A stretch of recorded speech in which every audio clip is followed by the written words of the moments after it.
Sometimes the best decisions we make come from the worst moments in our lives. Lorraine Pike bought a broken-down cabin for $500 because she needed to disappear, to start over where nobody knew her name.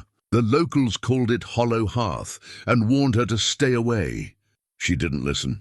On her first night, her dog Ash started clawing at the floor, desperate to show her something.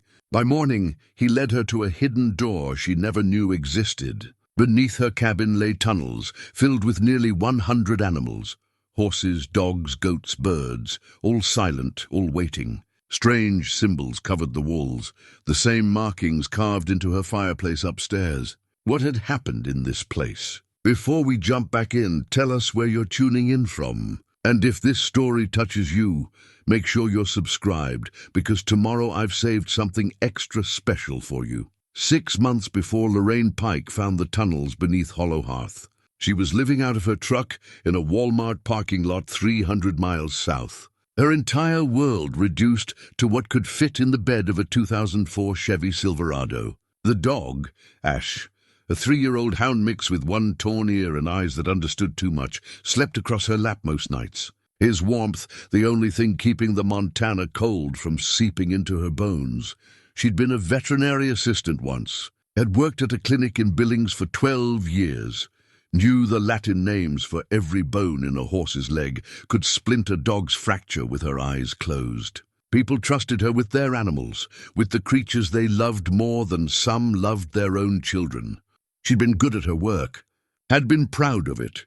Then her daughter got sick. Emma was 7 when the headaches started.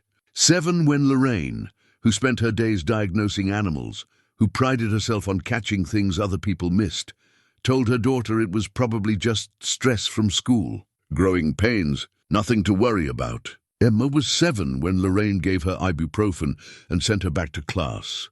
7 when she collapsed during recess, and the CT scan showed a tumor the size of a golf ball pressing against her brainstem. 7 when she died, 3 months later, in a hospital room that smelled like disinfectant and failure. Lorraine's medical license wasn't formal. She wasn't a vet, just an assistant, but she lost her job anyway. Lost her husband, who couldn't look at her without seeing the daughter she'd failed to save. Lost the house when she couldn't make payments. Lost everything except the truck and the dog she'd pulled from a dumpster behind the clinic on her last day of work. That was 18 months ago. She drifted north because south felt too crowded, too full of people who might recognize her. Might remember the news story about the veterinary worker whose daughter died while she was busy treating other people's pets. Montana felt far enough, empty enough, cold enough to match the hollow place in her chest where her heart used to be. The lawyer's office in Pine Ridge was the kind of place that hadn't been updated since 1987. Wood paneling, water-stained ceiling tiles, a receptionist who looked at Lorraine's worn jeans and fraying coat with poorly concealed disdain. But the lawyer himself, a thin man named Patterson with liver spots on his hands and breath that smelled like peppermint schnapps, had been almost eager. "The estate's been in probate for 3 years, he'd explained, sliding a folder across his desk. Previous owner died with no heirs, no will. Property's been sitting empty. State wants it off the books. $500 for 40 acres and a cabin? Lorraine had asked, because even in her desperation, she knew that wasn't right. What's wrong with it? Patterson had glanced at his receptionist, then back to Lorraine. It's remote. No electricity, no plumbing. Access roads barely passable. And there's... He'd paused, choosing his words carefully. Local reputation. Previous owner was reclusive. People tell stories. What kind of stories? The kind that keep buyers away. He'd pushed a pen toward her. You want it or not? She'd signed the papers that afternoon, paid in cash from the last of her savings, and driven 40 miles up a rutted dirt road that wound through pine forest so dense it blocked out the afternoon sun. When Hollow Hearth finally appeared through the trees, her first thought was that $500 might have been too much. The cabin was small, maybe 800 square feet. Logs gone grey with age, roof sagging in the middle like a broken spine. Moss grew thick on the north side, and several windows were cracked or missing entirely, covered with warped plywood. The porch leaned at an angle that suggested the next strong wind might finish it off, but it was hers. And it was far enough from everything that she could finally stop running. She'd spent the first week making it livable, patching the worst of the roof leaks with a tarp, boarding up the broken windows properly, clearing out the debris and animal droppings that filled the interior. There was a stone fireplace that still worked, a hand pump well in the yard that produced clean water, and enough standing timber around the property that she'd never lack for firewood. Ash had explored the property with the thorough attention of a dog claiming new territory, marking trees and investigating every scent. He'd seemed happy, or as happy as a traumatized rescue dog could be. That should have been Lorraine's first warning. Ash was never happy without reason. The locals in Pine Ridge had been less welcoming than the lawyer. The first time she'd driven into town for supplies, the woman at the general store, a weathered blonde named Carol, had rung up her purchases in silence, then finally asked, "You're the one who bought Hollow Hearth?" "That's right." Carol had looked at her for a long moment. "You know what they call it, don't you? The hollow part isn't just about the valley." "I don't believe in ghost stories," Lorraine had said, which wasn't quite true, but felt like the right thing to say. "Ain't ghosts you need to worry about." Carol had handed her the change with a look that might have been pity. "It's what's real." At the hardware store, a gruff man in his 70s named Roy Kemper had been more direct. He'd been restocking shelves when Lorraine came in looking for roofing tar, and when she'd mentioned where she was living, he'd set down his box and turned to face her fully. "How long you planning to stay out there?" he'd asked. "As long as I can make it work." Previous owner said the same thing. "Lasted 23 years before—" He'd stopped himself, shook his head. "You seem like a sensible woman. There are other properties. Cheaper even. Closer to town. I like the isolation. There's isolation and then there's Hollow Hearth." Roy had studied her with eyes that had seen too much. "Animals go missing out that way? Have for 100 years. Hunters won't track past the Pine Ridge. Old families around here, they remember things. Remember why that land stayed empty for so long before someone built on it, and why did someone build on it?" Roy had just shaken his head and gone back to his stocking. The only person who'd shown any real warmth was Vivian Moss, an elderly waitress at the Pine Ridge Diner, who served Lorraine coffee and pie with a grandmother's concern. Vivian had to be in her 70s, with steel-grey hair pulled back in a bun and hands marked by decades of hard work. "Don't let them scare you off," Vivian had said, refilling Lorraine's cup. "People around here, they hold on to old stories like they're gospel truth. You don't believe the stories about Hollow Hearth?" Vivian's smile had faded slightly. "I didn't say that. I said don't let them scare you off. Sometimes the stories are true, and sometimes they're true in ways that aren't what you expect." She'd patted Lorraine's hand. "You've got a look about you, like you're carrying something heavy. Maybe that place is exactly where you need to be." That conversation had been 2 weeks ago. Now, standing in the tunnels beneath her cabin with a battery-powered lantern casting shadows across stone walls, Lorraine understood that everyone in Pine Ridge had been trying to warn her. They'd just been too bound by their own disbelief or too constrained by whatever held them silent to say it plainly.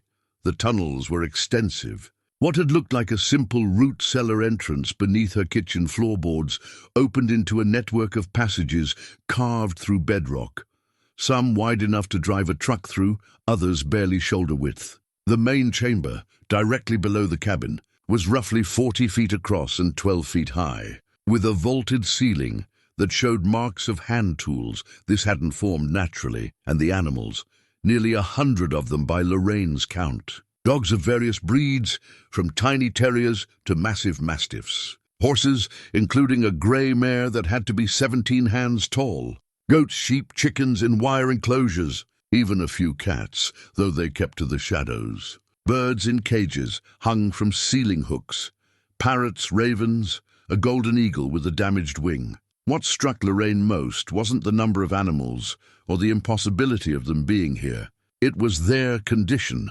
They should have been dying, starving. The previous owner had been dead for 3 years. Patterson had been clear about that. 3 years with no one to feed them, no one to provide water, no one to clean their living spaces. But the animals were healthy. Their coats were glossy, their eyes bright. The water troughs were full, fed by an underground spring that bubbled up through cracks in the stone floor. Food appeared in bins she hadn't filled, hay in racks she hadn't stocked. The animals weren't just surviving, they were thriving, and they were calm. Eerily, impossibly calm. In Lorraine's 12 years of veterinary work, she'd learned that traumatized animals showed it.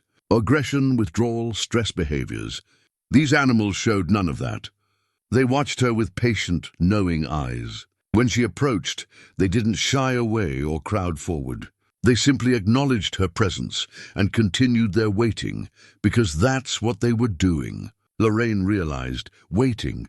For what? She didn't know yet. The symbols covered nearly every surface in the tunnels, carved into the stone walls, painted on support beams, scratched into the dirt floor. They were intricate, spirals within circles, lines that branched like trees or rivers, geometric patterns that hurt to look at too long. Some looked vaguely familiar, like corrupted versions of letters she should recognize. Others were completely alien. The same symbols were carved into the hearthstone in her cabin, above the fireplace. She'd noticed them her first day, but assumed they were decorative, some previous owner's artistic flourish.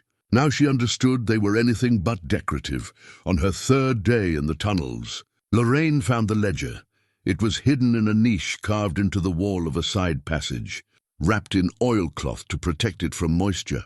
The ledger itself was old, leather-bound, pages yellowed and brittle at the edges. The handwriting inside changed every few decades, but the format remained consistent.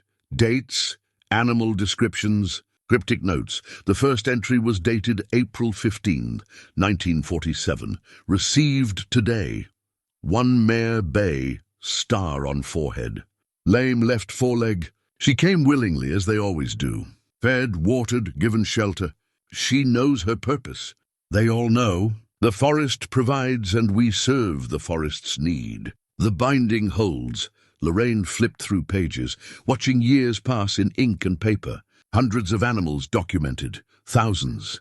The entries were meticulous. Breed, coloring, condition upon arrival, duration of stay. But there were no exit records. Animals arrived, but the ledger never mentioned them leaving. Interspersed with the animal records were stranger notations. The symbols must be renewed monthly. Blood and ash mixed with spring water. 3 dogs today, all at once. They found their way here, though the gates are sealed. The forest calls them. The forest protects them. I saw her again last night. The first one. She stands among the trees, watching, making sure I keep the bargain. I'm not afraid. This is holy work. 20 years now. 20 years of service. My hair has gone white, but my purpose remains clear. When I die, another will come. There is always another. The most disturbing entries came from later years, the handwriting shaky with age. I tried to leave once. Made it as far as Pine Ridge. Something pulled me back. Not physical, worse than that. The knowledge that if I abandoned them, the balance would break. I returned before nightfall. The animals sense things I cannot. Last week they all fell silent at once, staring toward the deepest tunnel. I went to investigate but could not make myself go far. Something lives in the darkness down there. Something old. The animals stand between it and the world above. I am tired, so tired, but the work continues. It must continue. When she comes, the next one, she will understand as I did. The forest chooses and we serve. The final entry was dated December 3rd, 2021. Day came today when I knew. The way you know winter's coming. The way you know a storm is building. My time is ending. She'll be here soon, the next keeper. Younger, stronger, carrying her own pain to transform into purpose. Tell her, don't fight it. Accept the calling. The animals need her. The forest needs her.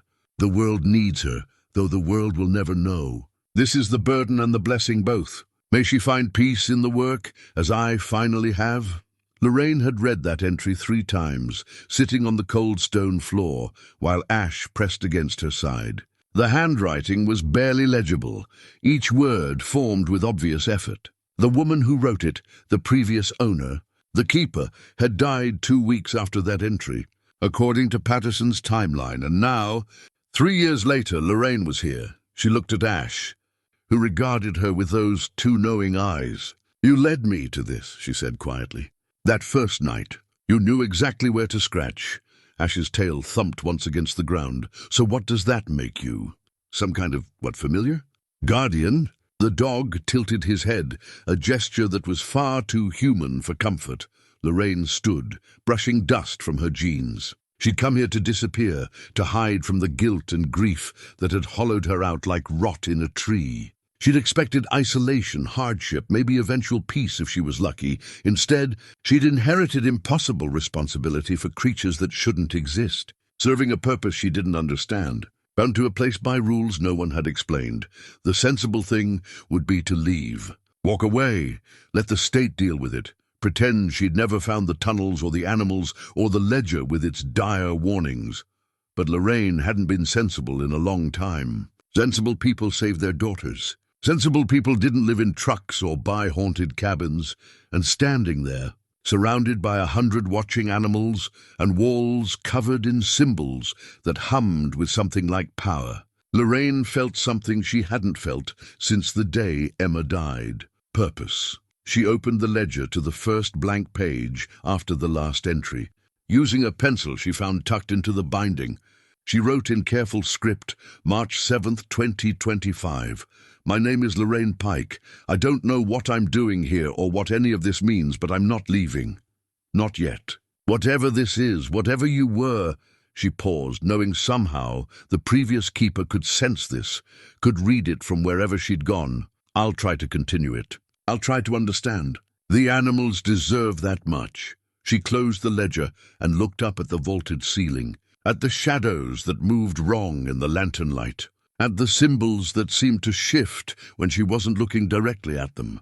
"All right," she said to the empty chamber, to the watching animals, to whatever presence filled this place. "Show me what comes next." The animals stirred as one, 100 heads turning to face the deepest tunnel, the one she hadn't explored yet.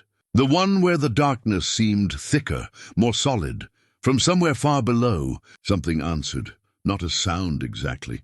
More like a pressure in her chest, a weight settling across her shoulders. A sense of vast attention turning her way, acknowledging her presence, measuring her worth. Lorraine's hand found Ash's head, fingers digging into his scruff for reassurance. "Yeah," she whispered. "I figured it wouldn't be simple."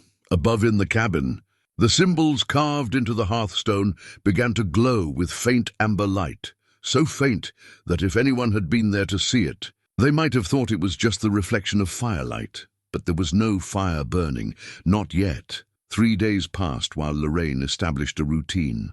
She woke at dawn, descended into the tunnels, and spent hours documenting each animal, their condition, their behavior, their individual quirks. The grey mare she named Willow. A 3-legged shepherd became Steady. A raven that watched her with peculiar intensity she called Witness. She cleaned the stalls, though they seemed to clean themselves somehow. She filled water troughs that never quite emptied. She distributed food from bins that replenished overnight, though she never saw how or from where. The work was familiar. She'd done versions of it for 12 years at the clinic, but the context made everything strange. The animals responded to her with calm acceptance, as though they'd been expecting her specifically.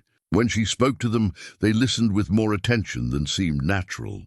When she worked, they made space for her, moving in coordinated ways that suggested communication she couldn't hear. Ash rarely left the tunnel entrance. He'd sit at the top of the stairs, staring down into the darkness of the unexplored passage, the deepest tunnel that branched off from the main chamber and descended into the earth at a steep angle.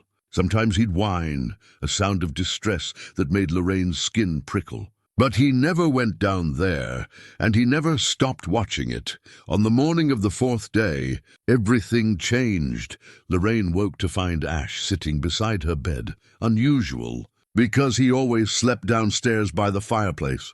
His ears were flat against his head, his body rigid with tension.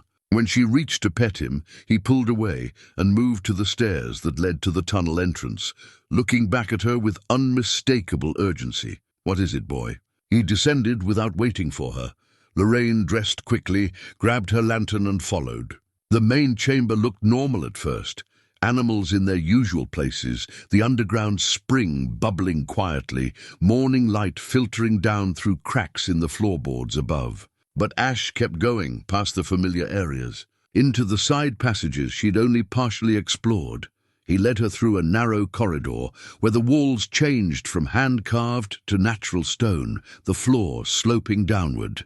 The air grew colder, carried a mineral smell that reminded Lorraine of caves she'd explored as a child. The symbols on the walls became more elaborate, more numerous, layered over each other in patterns that made her head hurt if she looked too long. Then Ash stopped, hackles rising, and growled at something ahead. Lorraine raised her lantern. The passage opened into a chamber she hadn't known existed, older than the main tunnels, carved by water rather than tools. Stalactites hung from the ceiling like teeth. The floor was covered in bones, animal bones arranged in careful circles. Skulls placed at cardinal points, ribs laid out in spiral patterns. Leg bones forming lines that radiated from the center like spokes on a wheel. Everything deliberately positioned, ceremonially arranged. In the center of the largest circle lay something that gleamed in her lantern light. A brass compass, tarnished green with age, but still intact. It rested in what had been a dog's collar, the leather rotted away, but the metal buckle still holding. Lorraine approached slowly, boots crunching on smaller bones. The chamber felt different from the rest of the tunnels, heavier, older, saturated with something she couldn't name. The air pressed against her skin like water. She knelt and picked up the compass. The moment her fingers touched the metal, it sprang to life. The needle spun wildly, clicking against the glass face, cycling through all directions before suddenly stopping, pointing not north, but down, deeper into the earth, toward whatever lay at the end of the deepest tunnel. A sound echoed through the chamber, distant, deep, like the earth itself drawing breath. Every animal in the tunnels began vocalizing at once. The noise was overwhelming. Barks, whinnies, bleats, caws, all blending into a chorus that reverberated through stone. Lorraine dropped the compass and ran back toward the main chamber, Ash at her heels. The animals were awake, alert, every single one facing the entrance to the deepest tunnel. They weren't making noise randomly. They were calling, announcing, warning. The chorus stopped as suddenly as it had started. In the silence that followed, Lorraine heard footsteps above her head. In the cabin, heavy boots crossing the floor, moving from the front door toward the fireplace. She was alone here. No one should be upstairs. Lorraine grabbed a length of pipe from the tool corner, not much of a weapon but better than nothing, and climbed the stairs. Ash followed, but his growl was different now. Not threatening, fearful. The cabin was empty. But the front door stood open. She'd locked it before going down, and muddy boot prints tracked across the floor. Large prints, a man's size 11 or 12, treads that looked like work boots. They led from the door to the fireplace, then stopped, just stopped in front of the hearthstone with its carved symbols. No prints led back out. No prints anywhere else in the cabin. The tracks simply ended, as though whoever made them had vanished into the stone itself. Lorraine's hands shook as she touched one of the prints. The mud was fresh, still wet. She checked the entire cabin, closet, loft, even outside, but found nothing. No one. Just those impossible prints leading nowhere. Ash wouldn't enter the cabin. He stayed on the porch, whining, refusing to cross the threshold. "Okay," Lorraine said aloud, trying to steady her voice. "Okay, this is something I need to understand." She knelt before the fireplace, examining the carved symbols more closely. They were the same patterns she'd seen throughout the tunnels, but here they formed a complete design, a tree with roots that spread across the hearthstone and branches that climbed the stone chimney. Each root and branch terminated in one of the geometric patterns from below. She reached out to trace one of the symbols with her finger. The moment she made contact, the world went white, Visions slammed into her, not sight but memory. Someone else's memory downloaded directly into her mind. A woman in a long dress, 1890s by the style, standing in a forest clearing. Trees surrounded her, old growth pines that towered overhead. Animals gathered at her feet, deer, rabbits, a black bear, birds perched on low branches. She was speaking, but Lorraine couldn't hear the words. The woman raised her hands, and the symbols appeared in the air around her, glowing with amber light.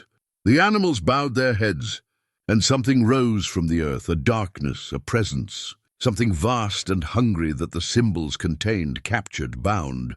The woman turned, looked directly at Lorraine across the gulf of more than a century, and her lips moved.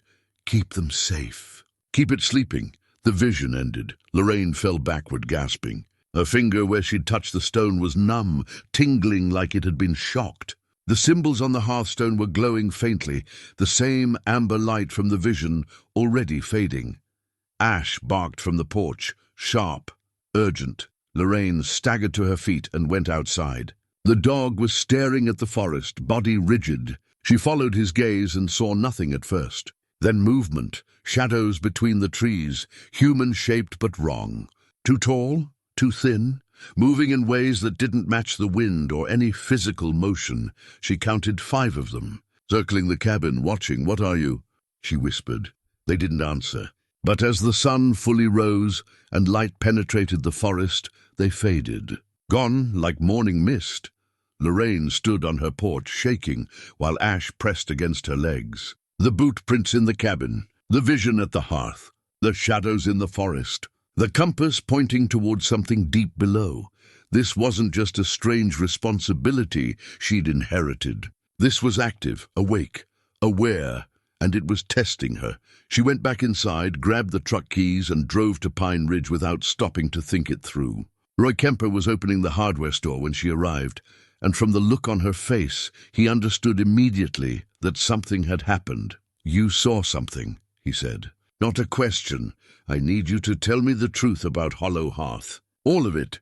Roy glanced at the empty street, then nodded toward the back of the store. "Come on. This isn't a conversation for the front room." His office was cluttered with invoices and catalogues. He poured 2 cups of coffee from a pot that looked like it had been sitting since yesterday, and handed her one. "My father worked for the keeper," Roy began. 1960s through early 70s, groundskeeper officially. Really, he was, I don't know, assistant, guardian. He never told me everything, but I picked up enough. There's always been a keeper at Hollow Hearth. Always a woman, always alone, always someone who came there running from something. Running from what? Guilt, grief, sometimes both. Roy met her eyes. "You fit the pattern. That's what I saw when you first came in here, someone carrying weight too heavy for their shoulders. What are they keeping?" "What's in the tunnels?" "Animals," Roy said. "But not just animals. They're mediators, buffers. The old folks called them the pure ones. They give something of themselves freely to keep something else from waking." "What's something else?" Roy shook his head. "My father called it the first hunger. Said it was here before people, before most things. Sealed in the earth by someone who knew what they were doing, back when this land was empty.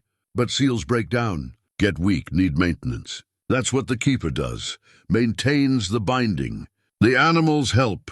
They volunteer their life force, rotate through the rituals, keep the balance. And if the keeper fails..." Roy was quiet for a long moment. "My father said if the binding breaks, everything living within 100 miles dies. Not eaten, consumed, drained. The first hunger was sealed away because it nearly emptied the world once before." Lorraine set down her coffee cup because her hands were shaking too badly to hold it. "Why didn't you tell me this before? Would you have believed me? Would you have stayed?" Roy's expression was sad. "The land chooses its keepers. Always has. I figured if it chose you, you'd find out when you needed to. Someone was in my cabin this morning. Boot prints leading to the fireplace, then vanishing. That's happened before. Previous keepers reported it. Echoes of the ones who came before, or the thing below reaching through, testing boundaries." He leaned forward. "Listen to me carefully. The animals know what they're doing. Trust them. Follow the ledger. Don't try to fight what's happening. You'll lose. The only way through is acceptance. And if I can't accept it? Roy's silence was answer enough. Lorraine drove back to Hollow Hearth in a daze. The forest seemed different now, not threatening exactly, but aware. Trees leaned in toward the road. Birds tracked her truck's progress. A deer stood at the property line watching her pass, and its eyes reflected amber in her rearview mirror. The cabin stood as it had been, but now she understood what she was looking at. Not just a building, a focal point. The center of something vast and old and necessary. She descended into the tunnels. The animals had calmed, returned to their patient waiting. But they watched her differently now, assessing, measuring, deciding whether she was worthy. Lorraine opened the ledger to where she'd written her first entry and found new text below it. Not her handwriting. Elegant script that looked like it came from a fountain pen. Day 4. She's beginning to see. The forest approves she hadn't written those words. She'd been in town all morning. The ledger had been locked in the tunnel, but there they were. In her handwriting, or what would be her handwriting in 30 years. After decades of this work aged her as it had aged the previous keeper, Lorraine touched the brass compass in her pocket, felt it pull toward the deepest tunnel. Toward answers, toward whatever waited in the darkness below. She wasn't ready. Didn't know if she'd ever be ready, but ready or not, she'd been chosen. The boot prints, the vision, the shadows, the ledger, all of it confirmed what she'd known since the moment Ash led her to the hidden door. This was her life now. Not the life she'd chosen, but the one she'd been given. The one she'd stumbled into while running from the life she'd destroyed. Sometimes the best decisions we make come from the worst moments in our lives. Lorraine. Pike was about to find out if that was true. Lorraine spent the next week refusing to go deeper. She maintained the animals, studied the ledger, traced the symbols with her fingers until she could draw them from memory. But she didn't follow the compass, didn't venture into the deepest tunnel where the darkness felt solid and the air carried that sulphurous mineral smell. She told herself she needed to be prepared, needed to understand more before taking that step. The truth was simpler. She was afraid. On the 8th day, she drove back to Pine Ridge and went to the library, a small building that shared space with the post office, staffed by a volunteer who looked thrilled to see an actual patron. Lorraine requested historical records for the property, and the volunteer, a woman in her 60s named Harriet, brought out boxes that smelled like old paper and time. "Not many people research Hollow Hearth," Harriet said. "You're the first in years." Lorraine spread documents across the reading table. Property deeds dating back to 1883, when the land was first claimed. Census records showing single women living there in decades past. Newspaper clippings yellow with age. The pattern Roy mentioned was clear in the records. The land had changed hands only 5 times in over 140 years. Each owner was a woman. Each lived alone. Each was documented as dying of natural causes, heart failure, stroke, simply found dead one morning with no signs of foul play. The death dates showed a pattern too, 20 to 30 years between transfers, long enough for a woman to age from her 30s or 40s into her 60s or 70s. Long enough for a lifetime of service. Lorraine found census records with ages listed. First keeper arrived at 36, died at 64.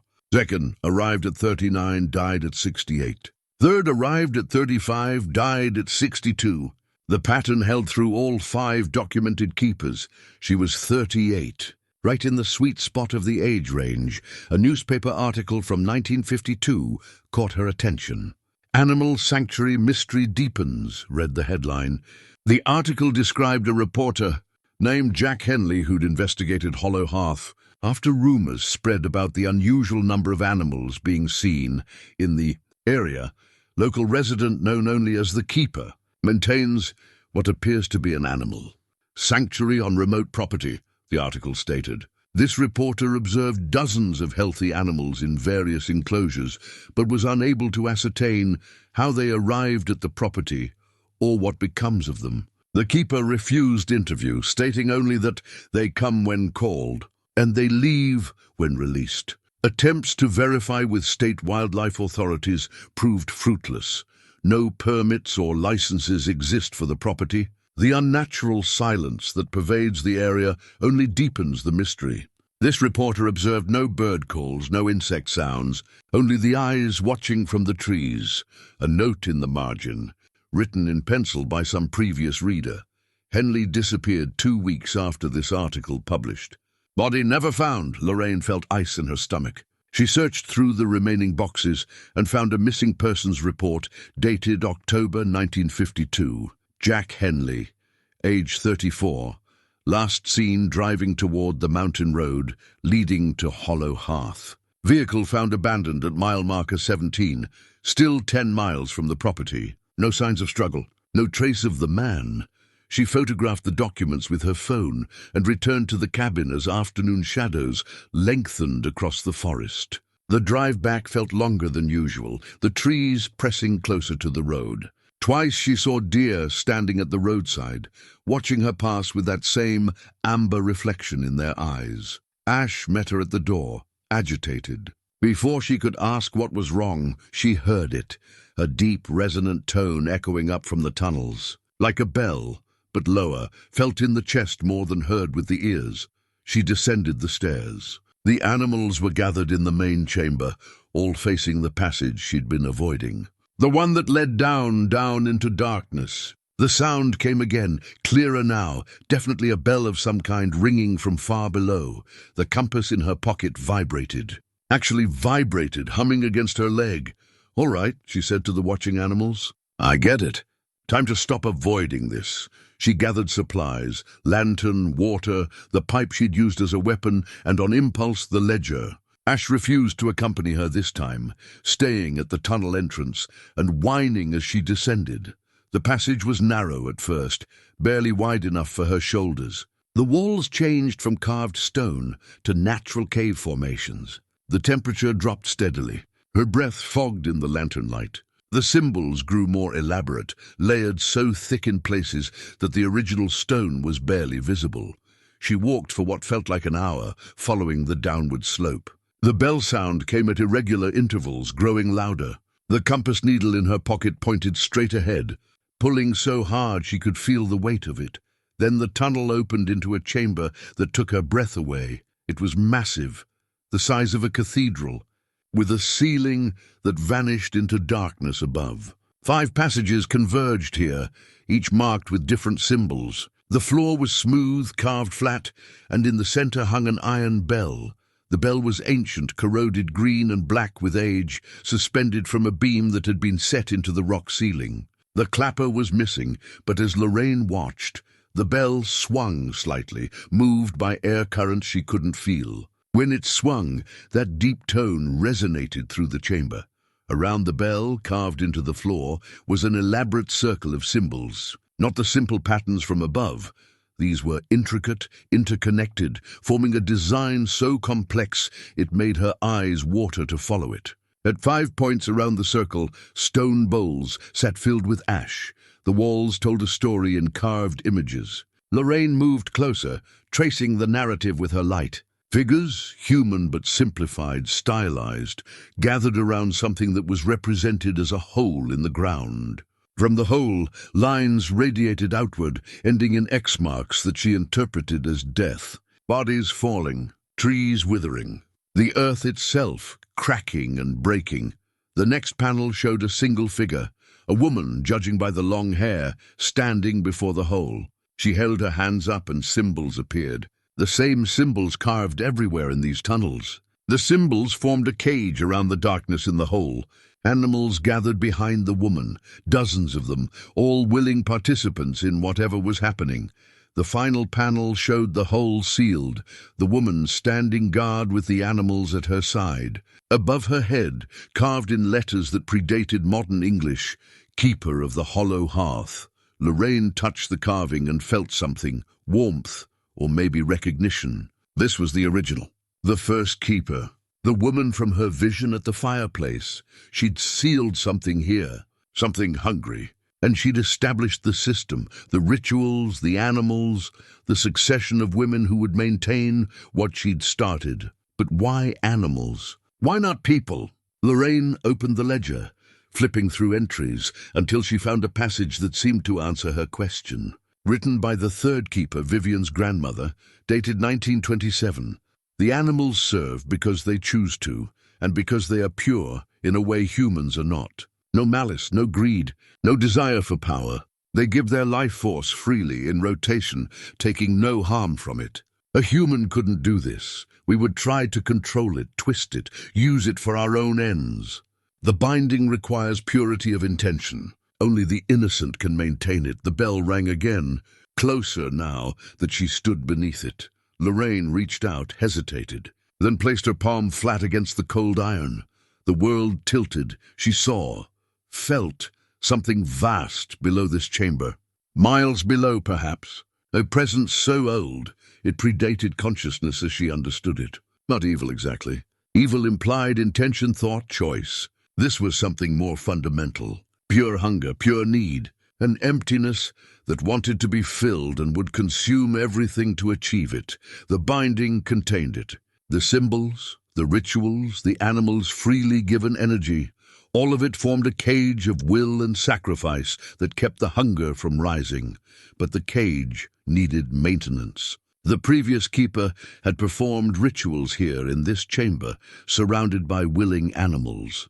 She'd renewed the symbols, reinforced the binding, kept the balance, and she'd done it for 23 years until her strength failed.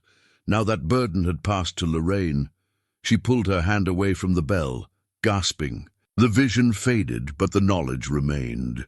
She understood now, not everything, but enough. Enough to know what was required of her.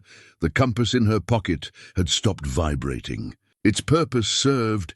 It had led her here, to understanding. Lorraine looked at the 5 passages leading away from this central chamber. 5 directions, 5 anchor points, she realized.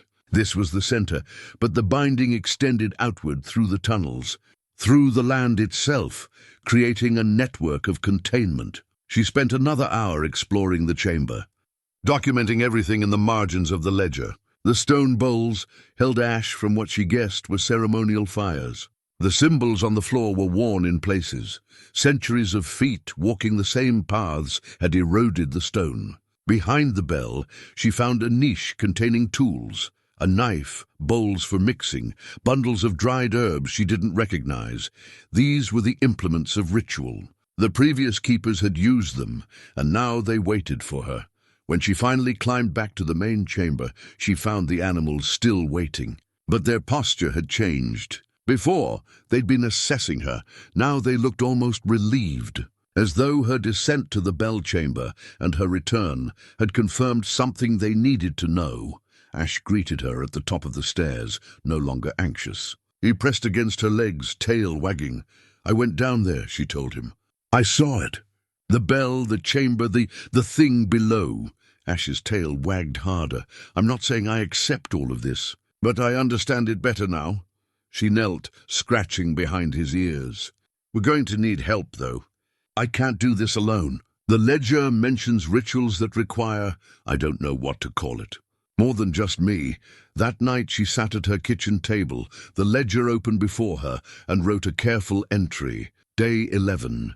"I found the bell chamber. I understand the binding now, or at least the basics of it. The first hunger is real, contained but not destroyed.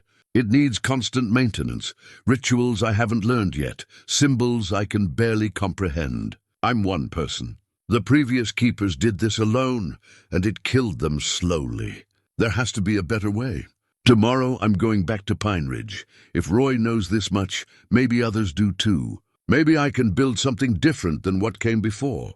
Maybe I can survive this." She closed the ledger and looked at the symbols glowing faintly on the hearthstone. In the lantern light, they seemed almost alive, breathing, pulsing with some inner rhythm that matched her own heartbeat. Outside, the forest was silent. No wind, no animal sounds, just the profound quiet that Jack Henley had written about in 1952. The quiet of a place holding its breath, waiting to see what would happen next. Week 2 brought complications Lorraine hadn't anticipated. Her money was running out. She had maybe $300 left, enough for another month of basic supplies if she stretched it. The animals required feed she couldn't afford, yet somehow the bins stayed full. The mystery of that bothered her more than the supernatural elements. At least the supernatural had internal logic. The feed situation was just impossible. She needed to go to town, needed supplies and answers both. But leaving the animals for extended periods made her anxious. What if something happened while she was gone? What if the binding weakened, or the thing below stirred? The ledger offered no guidance on this. Previous keepers seemed to have rarely left the property.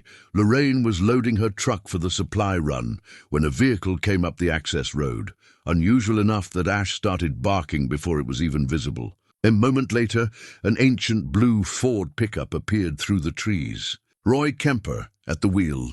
He parked beside her truck and climbed out slowly, moving with the careful deliberation of a man whose joints complained about every motion. "Figured you might need supplies," he said, gesturing to the truck bed. It was loaded with bags of feed, bales of hay, cans of dog food. "I can't pay you for this," Lorraine said. "Didn't ask you to." Roy leaned against his truck. "My father used to do supply runs for the keeper back in his day. Figured it was time I did the same. Consider it, I don't know. Local tradition. Why are you helping me?" Roy was quiet for a moment, looking past her at the cabin. "My father died out here. 1974, heart attack while hauling water from the well. The keeper, fourth one, her name was Elizabeth, she tried to save him. Did CPR before anyone around here knew what that was. Didn't work. He died in her arms. He met Lorraine's eyes. She kept him comfortable at the end. Closed his eyes, said prayers over him, even though she wasn't religious. When I came to collect the body, she handed me a letter he'd written to me years before, told me to read it when I was ready to understand. What did it say? That the work here matters, that someone has to do it, that the person doing it deserves support, not suspicion. Roy straightened. I read that letter when I was 23 and angry at the world for taking my father. Took me 30 years to understand what he meant. Now I'm 73 and I figure I've wasted enough time not helping. They unloaded the supplies together, Roy moving with practiced efficiency despite his age. He knew where things went in the tunnels, which animals preferred what feed, how much water the troughs needed. He'd clearly been down here before, probably many times during his father's tenure. While they worked, Lorraine asked the question that had been bothering her. How do the bins refill themselves? Roy chuckled. They don't. I've been doing supply runs every 3 days since the previous keeper died. Left everything at the tunnel entrance. Never went further. Figured when a new keeper arrived, she'd find it. 3 years of supplies? 3 years of keeping faith. He patted a horse's neck. The grey mare Lorraine had named Willow. These animals, they're not just animals. They're part of something larger. Couldn't let them down just because there wasn't a keeper here to receive the supplies properly. Lorraine felt something shift in her chest. Not quite trust, but the beginning of it. I found the bell chamber, Roy nodded. Figured you would. My father took me down there once when I was 12. Made me swear never to tell anyone what I'd seen. I kept that promise until now. The binding, it's failing, isn't it? Without regular rituals, without someone who knows what they're doing, it's held for 3 years on momentum alone. But yes, it's weakening. You can feel it if you know what to look for. Animals acting strange, weather patterns shifting, the silence getting deeper. Roy met her eyes. You're going to have to learn the rituals. Sooner rather than later. The ledger mentions them, but it's not like a manual. It's just notes, references to things the previous keepers already knew. Elizabeth, the 4th keeper, she taught my father some of it. He wrote down what he could remember before he died. Left notes in that letter. Roy reached into his jacket and pulled out an envelope, yellowed and worn. I've been carrying this for 40 years. Think it's time it went to someone who can use it. Lorraine took the envelope with trembling hands. Inside were pages covered in careful handwriting. Diagrams of the symbol arrangements, notes about timing and materials needed for rituals. It wasn't complete. Roy's father had only witnessed certain ceremonies, not all, but it was more than she'd had before. Thank you, she said quietly. Don't thank me yet. This work, it'll consume you if you let it. Elizabeth lasted 23 years, but by the end, she was more ghost than woman. The binding takes something from the keeper. Takes and takes until there's nothing left. Roy's expression was grave. My father's letter said the only way to survive it is to stay connected to the world outside. Don't isolate yourself the way the previous keepers did. Don't let this become your entire existence. After Roy left, Lorraine spent the afternoon studying his father's notes. They described a monthly ritual performed in the bell chamber, something called the renewal, that reinforced the binding symbols. It required ash from ceremonial fires, water from the underground spring, and the willing participation of at least 5 animals. The last renewal had been performed in November 2021, according to the ledger. More than 3 years ago, that night, Lorraine attempted her first ritual. She gathered 5 animals who seemed willing: Willow the mare, Steady the 3-legged shepherd, Witness the raven, a goat she'd named Belle for her persistent bleating, and a large orange cat called Ember. They followed her down to the bell chamber without hesitation, as though they'd been waiting for this. Following the notes, Lorraine built a small fire in one of the stone bowls. She mixed ash with spring water, creating a paste that she used to trace over the fading symbols on the floor. She spoke the words written in the notes.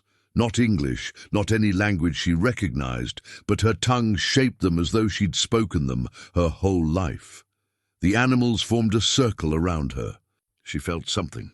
Energy, maybe, or awareness. A collective will that flowed from them into the symbols, into the binding itself. The bell rang without being touched, a pure tone that resonated through stone and bone.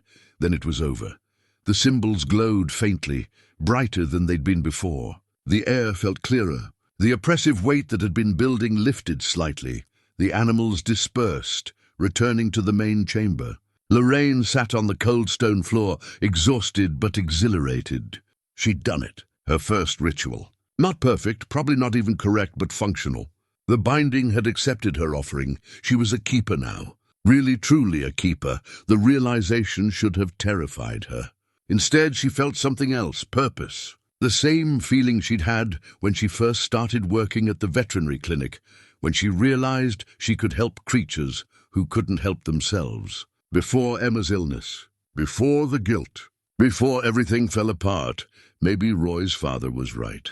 Maybe this was about more than just maintaining a supernatural prison. Maybe it was about service, about taking care of something that needed caring for, about finding meaning in the work itself. She climbed back to the cabin as dawn broke. On the kitchen table, she found something that stopped her cold, a silver locket, tarnished but beautiful, that definitely hadn't been there when she went down to the tunnels. Lorraine picked it up with shaking hands. It was old, Victorian era maybe, with delicate filigree work. She opened it and found 5 photographs inside, small and faded. 5 women, each standing in front of Hollow Hearth. The cabin looked different in each photo, newer in the earliest one, progressively more weathered. But it was definitely the same place. She turned the locket over. Inscribed on the back were initials and dates. M.H. 1883-1911. E.K. 1911-1939. D.S. 1939-1962. Irbu 1962-1965. 1995-2021. The 5 keepers. The 5 women who'd stood guard before her. There were 6 spaces in the locket. 5 filled, 1 empty, waiting for her photograph. Lorraine's hands shook as she examined the pictures more closely. The women looked different eras, different features, but they all shared something in their expressions, a kind of weary determination, a knowledge of burdens carried and prices paid. The last photo showed a woman in her 60s, grey-haired and thin but with kind eyes. A.T., the previous keeper, the one whose ledger entries Lorraine had been reading.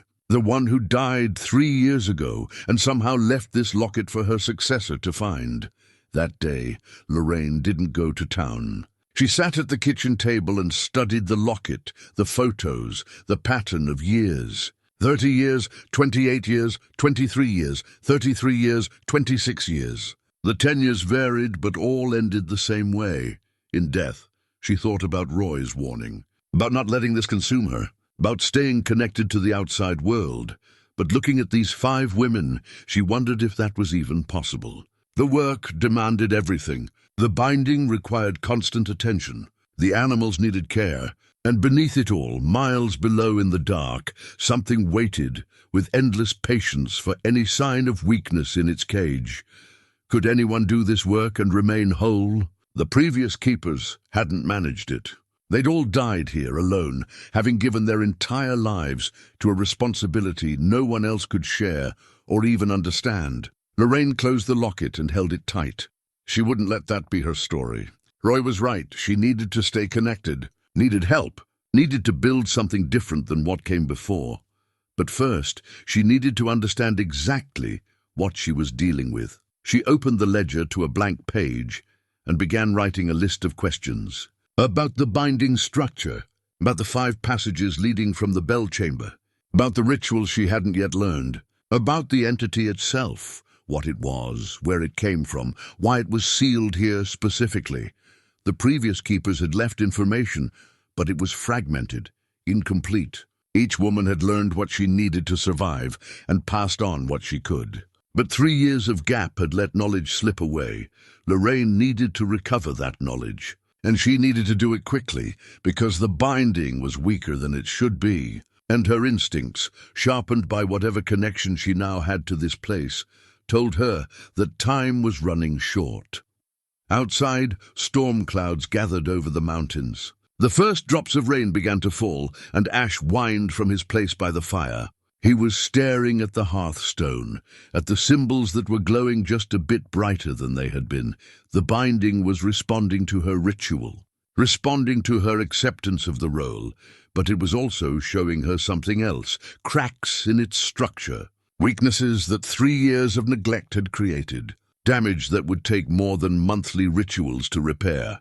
Lorraine looked at the locket in her hand, at the 5 women who'd come before her, and made a decision. She wasn't going to die alone in this cabin after decades of isolated service. She was going to find another way, a better way, even if it meant breaking the pattern that had held for more than a century, even if it meant risking everything. 3 weeks in, Lorraine made a discovery that changed everything. She'd been following the compass deeper into the forest, tracking the pull it exerted. The needle no longer pointed down, it pointed outward, towards something in the woods beyond the property line. Ash accompanied her this time, ranging ahead but always circling back. The forest was different on this side of the cabin. Older growth, trees that had to be centuries old, their trunks thick enough that 3 people holding hands couldn't circle them. The ground was carpeted with pine needles, soft and silent under her boots. After 2 hours of hiking, the compass led her to a massive oak tree that dwarfed everything around it. The trunk had to be 15 feet across, with roots that rose from the earth like the backs of serpents. At the base of the tree, hidden among the roots, was a hollow. Natural or carved, she couldn't tell. Inside the hollow, she found a shrine of sorts. Animal bones arranged in patterns she recognized from the bell chamber. Bundles of dried herbs. A metal tube, sealed at both ends, covered in symbols. Lorraine opened the tube carefully. Inside was a rolled parchment, brittle with age, but preserved by the dry air in the hollow. She unrolled it with trembling hands. It was a map, not a modern survey map, but something hand-drawn, incredibly detailed. It showed the forest extending 40 miles in all directions from Hollow Hearth, which was marked at the center with the same symbol carved on her hearthstone.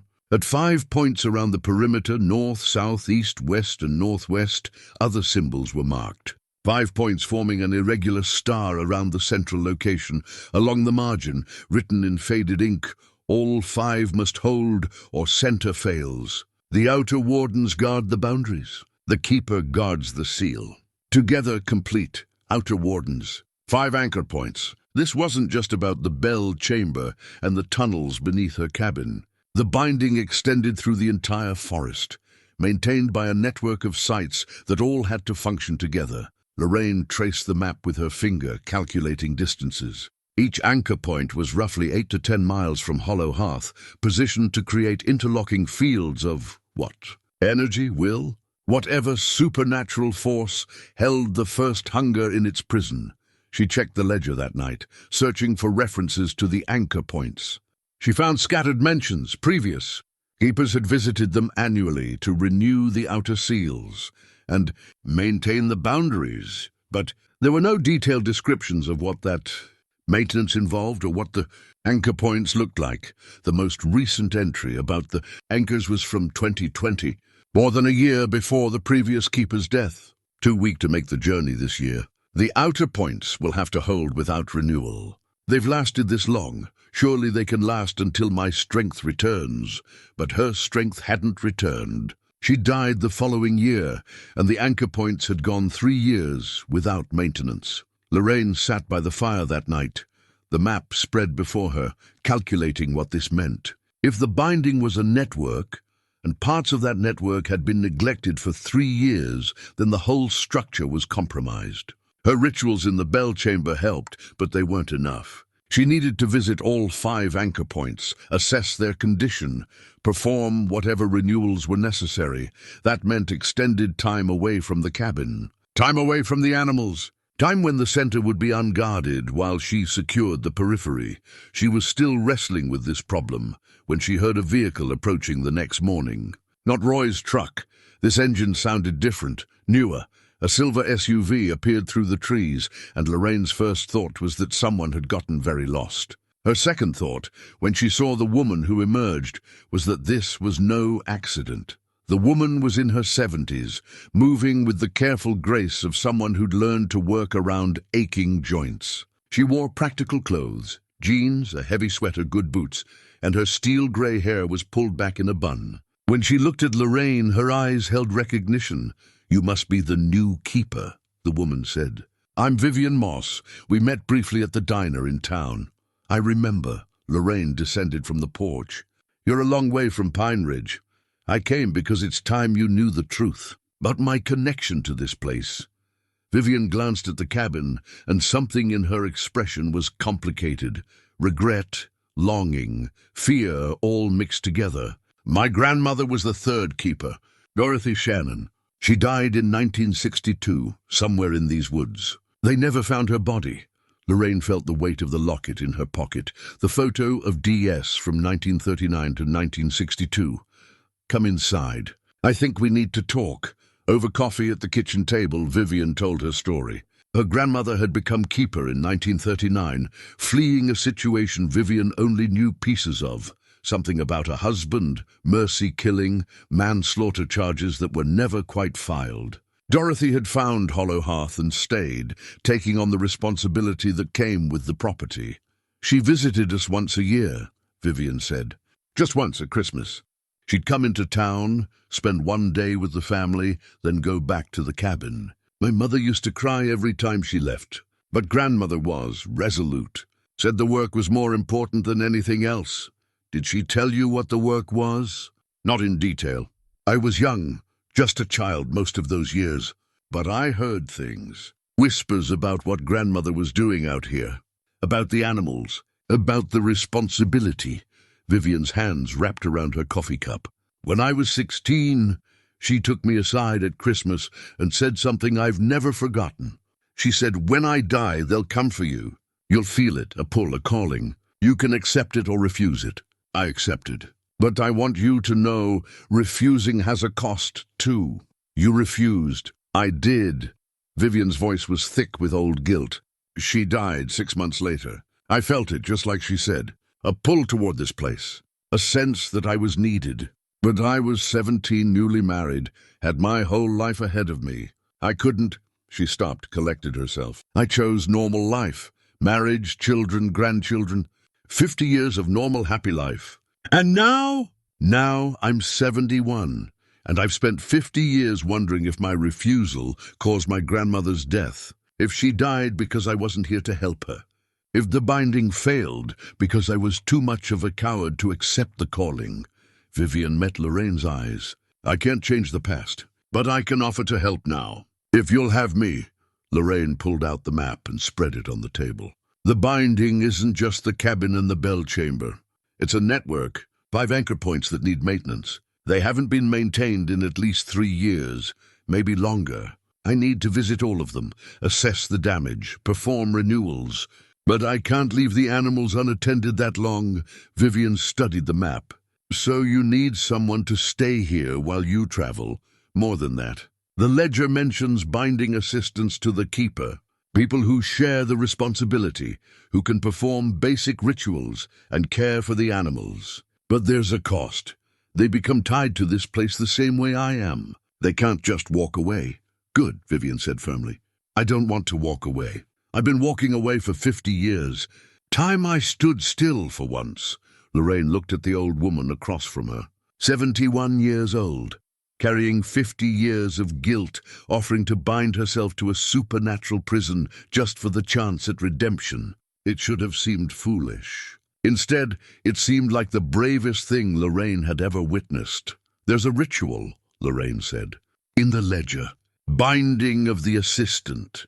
It requires your blood mixed with soil from the tunnels, your name written in the ledger, and your willing acceptance of the burden. Once done, you'll feel what I feel, the animals, the binding, the thing below. You'll be connected to Hollow Hearth for the rest of your life. How long is that likely to be, given the pattern? Lorraine didn't have an answer. The previous keepers had died after decades of service. Would an assistant bound later in life last as long? Would the binding drain Vivian faster because she was already old? I don't know, she admitted. But I won't lie to you. This work took everything from the women who came before me. Every single one died here alone, worn down by the responsibility. Vivian smiled, and it was surprisingly peaceful. Child, I'm 71 years old. I've lived my life, had my children, saw them grow, held my grandchildren. If I have 5 years left or 15, I'd rather spend them doing something that matters than sitting in my house, waiting for the end. They performed the ritual that evening, in the bell chamber, with 5 animals as witnesses. Lorraine mixed Vivian's blood, just a few drops from a pricked finger, with soil from the tunnel floor. She wrote Vivian's full name in the ledger, Vivian Dorothy Moss. She spoke the binding words from Roy's father's notes. The moment the ritual completed, Vivian gasped and collapsed to her knees. Lorraine caught her, steadying her as the old woman shook with the force of sudden connection. I feel them, Vivian whispered. All of them. So many. Her eyes went wide, unfocused. And below? God in heaven, what is that thing? The first hunger. The reason we're here. Vivian's breathing slowly steadied. When she looked up at Lorraine, her eyes held a glow, faint, amber, the same color the animal's eyes showed in certain light. The binding had accepted her. She was part of it now. My grandmother carried this alone, Vivian said quietly. I feel how heavy it is. How did she manage for 23 years? The same way we will, one day at a time. They emerged from the tunnels to find stars wheeling overhead. They'd been below longer than Lorraine realized. Vivian walked to the edge of the clearing and stood looking at the forest, her posture different now. More aware, more present. I can feel where the binding is weak, she said. Like cold spots in a warm room. The northern anchor point, it's failing. Lorraine joined her, extending her own senses. Yes, there, a weakness in the network. A point where the boundary was thin, fraying. How long before it collapses? Weeks, maybe, not months. They had perhaps 2 months to reinforce all 5 anchor points before the binding failed completely. 2 months to prevent the release of something that had been imprisoned for over a century. 2 months to succeed where the previous keeper had failed. But unlike the previous keeper, Lorraine wasn't alone. She had Vivian. She had Roy, who'd been supporting this place for years without acknowledgement. And maybe, if she was lucky, she could find others who remembered the old stories and understood what was at stake. That night, Lorraine wrote in the ledger with Vivian looking over her shoulder. Week 3. Vivian Moss has joined as assistant. The binding has accepted her. We now know the full scope of what we're protecting. Not just the seal beneath the cabin, but 5 anchor points forming a boundary network. The northern point is failing. We have 2 months, maybe less. Tomorrow we begin planning the expedition. For the first time in over a century, a keeper won't face this burden alone. Vivian added her own entry below Lorraine's. her handwriting shaky but determined. "I'm here. Grandmother, finally, forgive me for taking so long." Outside, the forest breathed, and far below in the darkness, something that had been patient for a very long time began to stir with renewed interest. The next 2 weeks transformed Hollow Hearth from a place of isolation into something resembling a functioning operation. Vivian moved into the cabin permanently, taking the small loft space that gave her a view of both the forest and the tunnel entrance. She adapted to the work quickly. The binding had given her an instinctive understanding of what the animals needed, what the rituals required, how to sense disturbances in the network. Roy came 3 times a week now with supplies and news from town. His presence became routine enough that the animals recognized his truck's engine sound and would stir in anticipation of his arrival. He'd begun teaching Lorraine practical skills the ledger didn't cover: how to repair the cabin's aging structure, where to find clean water sources in the forest, which plants were safe to forage, but the northern anchor point continued to weaken. Both Lorraine and Vivian could feel it, a cold spot in their awareness, like a tooth beginning to ache. The binding was holding, but barely. Every day they delayed was another day closer to failure. On a grey morning in late March, Lorraine made the decision. "We go tomorrow to the northern anchor. We assess what needs to be done and do it." Vivian looked up from the ledger she'd been studying. "Both of us? Who watches the cabin?" "Roy will have to. We'll teach him the basics, how to feed the animals, how to sense if something goes wrong. But this repair will take both of us. The ledger says anchor rituals require at least 2 people. That afternoon, they brought Roy down into the tunnels for the first time since his father's death. He moved through the space like a man walking through a graveyard, touching walls his father had touched, standing where his father had stood. When they reached the bell chamber, he stopped and stared at the iron bell for a long moment. "My father died believing this work mattered," he said quietly. "Seeing it now, I understand why." Lorraine showed him the ritual notes his father had written, the instructions for basic animal care, the signs to watch for if the binding weakened. "If anything feels wrong, if the animals panic, if you sense cold or pressure, if the symbols stop glowing, you need to ring the bell. 3 times, hard. That will alert us, and we'll return as fast as we can. And if you can't return in time, then you drive into Pine Ridge and you tell everyone. Tell them the binding is failing. Tell them what's coming. Get people away from the area." Lorraine met his eyes. "Do you understand?" Roy nodded slowly. "I understand. But it won't come to that. You'll fix the anchor point and this will hold. I hope you're right." They left at dawn, following the map north through forest that grew denser with each mile. The compass led them true, its needle pointing steadily toward the first anchor point. Ash accompanied them, ranging ahead and circling back, his behavior suggesting he knew this path. The journey took most of the day. The terrain was difficult. Steep slopes, thick undergrowth, streams that had to be crossed carefully. But the forest itself seemed to help them. Trails appearing where none should exist, fallen logs positioned like bridges, clearings opening at exactly the right moments to let them catch their breath. "The forest is alive," Vivian said during one rest stop. "Not like a creature is alive, like a system. The trees, the animals, the earth itself, all part of the binding." Lorraine had felt it too. Since accepting her role as keeper, her connection to the land had deepened. She could sense the health of trees, the presence of animals, the flow of water underground. It wasn't consciousness exactly, more like awareness, the way you're aware of your own body without thinking about it. They reached the northern anchor point in late afternoon. Lorraine knew it was close when the cold sensation she'd been feeling intensified, became almost physical. Then they crested a ridge and saw it. A stone circle on a cliff overlooking a ravine, the same design as the chamber beneath the cabin, but exposed to sky and weather. The anchor was in worse condition than she'd feared. The center stone, which should have stood upright with symbols carved on all sides, had toppled. Its markings were scratched away, not by weather, but by something deliberate, deep gouges that looked almost like claw marks. The circle of smaller stones remained mostly intact, but several were cracked or displaced. Worst of all, the iron chain that should have bound the ritual components, bundles of herbs, small animal bones, clay vessels, was severed, cut clean through with modern tools, judging by the smooth edges. Lorraine knelt beside the broken chain, her hands shaking.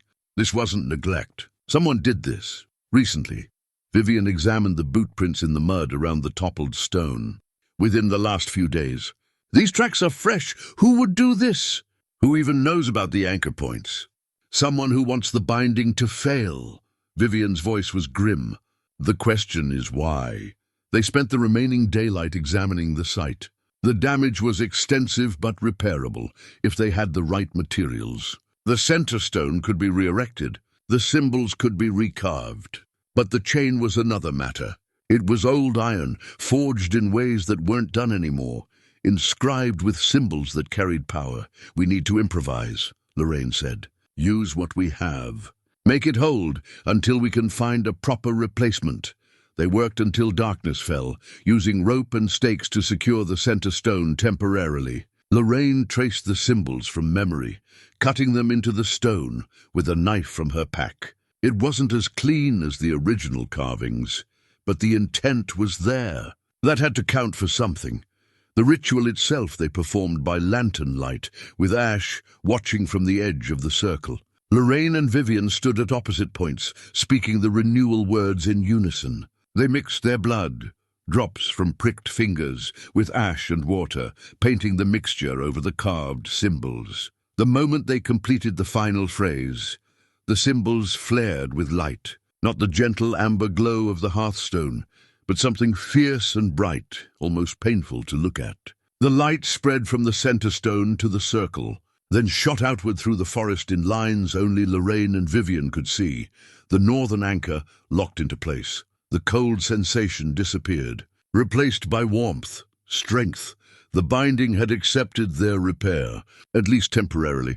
But as the light faded, Lorraine saw something that made her blood run cold. In the trees beyond the circle, a flashlight beam swept through the darkness. Then another, at least two people moving through the forest heading their way. We need to go, she whispered to Vivian. Now. They grabbed their supplies and retreated from the circle, moving as quietly as possible through the undergrowth. Behind them, the flashlight beams converged on the anchor point. Lorraine heard voices, male, unfamiliar, discussing something in tones too low to make out clearly. She and Vivian made it perhaps 100 yards before stopping to watch from behind a fallen log. Two men stood at the anchor point now, examining their work with obvious frustration. Both wore expensive outdoor gear, carried professional-looking equipment. One was taking photographs with a camera. The other was speaking into a satellite phone. Lorraine caught fragments of the conversation. Repairs made to the first site, and her timeline is critical. There's a need to move to the second location. The man with the phone lowered it and spoke to his companion. Boss says to proceed with Site 2 tomorrow. Whatever they did here, we undo it. All 5 sites need to be compromised within 6 weeks. 6 weeks. Someone was systematically destroying the anchor points, working on a specific timeline. But why? What could anyone gain from releasing the first hunger? The men left, their flashlights disappearing into the forest. Lorraine and Vivian waited until they were certain the area was clear before emerging from hiding. We need to get back to the cabin, Vivian said. Roy needs to know what we're dealing with. But Lorraine was staring at the map, calculating. Second site. He said Site 2. That's... She traced the map with her finger. The eastern anchor. If they're heading there tomorrow, we need to beat them to it. We're exhausted. We've been hiking all day. We can barely... If we go back now, they'll destroy the eastern anchor before we can return. We've repaired one, but if they take out another, we're back where we started. Lorraine looked at Vivian. Can you make it? Another 8 miles through the night. Vivian was quiet for a moment, and Lorraine could see her assessing her own strength. The binding had given the older woman energy, but there were limits. Still, when she met Lorraine's eyes, her expression was determined. My grandmother walked these mountains for 23 years. I can walk them for one night. They moved through the darkness, following the compass east. The forest at night was a different place, alive with sounds, full of movement and shadow. But the binding guided them, showing them safe paths, warning them away from dangerous terrain. Around midnight, they stopped to rest near a stream. Lorraine checked the map by lantern light, calculating distances. They'd covered perhaps 4 miles. 4 more to go before dawn. Why would someone want to release it? Vivian asked, breaking the silence. The first hunger isn't. It's not something that can be controlled or bargained with. It would consume everything. Maybe they don't believe it's real. Maybe they think this is all just superstition, and they're after something else. Lorraine thought about the equipment the men had been carrying, the professional way they moved. They mentioned a boss, a timeline. This is organized, funded, not local superstition, something corporate. What could a corporation want with this land? Mineral rights, maybe. Timber. Something valuable enough to justify this level of effort. Lorraine folded the map. Or maybe they know exactly what they're releasing and they don't care. Some people would burn the world just to watch it burn. They reached the eastern anchor point just before dawn, exhausted and stumbling. This site was in a clearing beside a natural spring, the anchor stones arranged around a pool of clear water. Unlike the northern site, this one was intact. The center stone stood upright. The symbols were clear. The iron chain binding the ritual components was whole, but there were fresh survey markers planted around the perimeter. Someone had been here recently, mapping the site, preparing for its destruction. Lorraine and Vivian didn't have time for a full renewal ritual. They could hear engines in the distance, vehicles approaching on some access road they hadn't known existed. Instead, they did something desperate. Using the knife, Lorraine carved new symbols into trees surrounding the anchor point. Protection symbols from the ledger, wards that might slow down anyone trying to damage the site. Vivian used their remaining ash and water mixture to paint symbols on the stones themselves, reinforcing what was already there. It wasn't enough. They both knew it wasn't enough, but it was all they had. The engine sounds grew louder. Lorraine grabbed Vivian's arm. "We have to go. If they see us..." They retreated into the forest just as 2 trucks appeared in the clearing. More men, more equipment. Lorraine counted 5 people this time, including someone who seemed to be in charge, a woman in her 50s, well-dressed even in hiking clothes, moving with authority. The woman surveyed the anchor point and smiled. Site 2 confirmed. Begin documentation, then prep for demolition. Demolition. They were going to destroy it with explosives. Lorraine's hand found the compass in her pocket. 5 anchor points. 2 surveyed for destruction, 1 temporarily repaired. 3 and 4 were south and west, and she had no idea what condition they were in. She and Vivian were 2 people against an organization with resources, equipment, and a plan. They were exhausted, low on supplies, and running out of time, but they couldn't stop. Stopping meant failure. And failure meant the release of something that would consume everything within 100 miles. As they retreated deeper into the forest, Lorraine made a decision. They needed more help. They needed Roy, yes, but they needed others too. People who understood what was at stake. People who remembered the old stories and would believe the truth when told. It was time to stop hiding. Time to gather allies. Time to fight. They made it back to Hollow Hearth by mid-morning, staggering with exhaustion. Roy met them at the door, his expression shifting from relief to alarm when he saw their condition. What happened? "Someone's destroying the anchor points deliberately," Lorraine said, accepting the water he handed her. "Corporate team, equipment, explosives. They're working on a timeline, 6 weeks to compromise all 5 sites." Roy's face went pale. 6 weeks? If all 5 anchors fail, the binding collapses. "We know." Vivian sank into a chair at the kitchen table. "We repaired the northern site, but they're already moving on the eastern one. We can't be everywhere at once." "Then we need more people," Roy said. "There are 4 families in Pine Ridge who've known about this for generations. Kept quiet, kept the secret, but they know. If I tell them what's happening, some of them might help. How many people are we talking about? Maybe a dozen who'd believe us. Half that who'd be willing to get involved." Roy rubbed his face. It's not an army, but it's something. Lorraine pulled out the map and spread it on the table.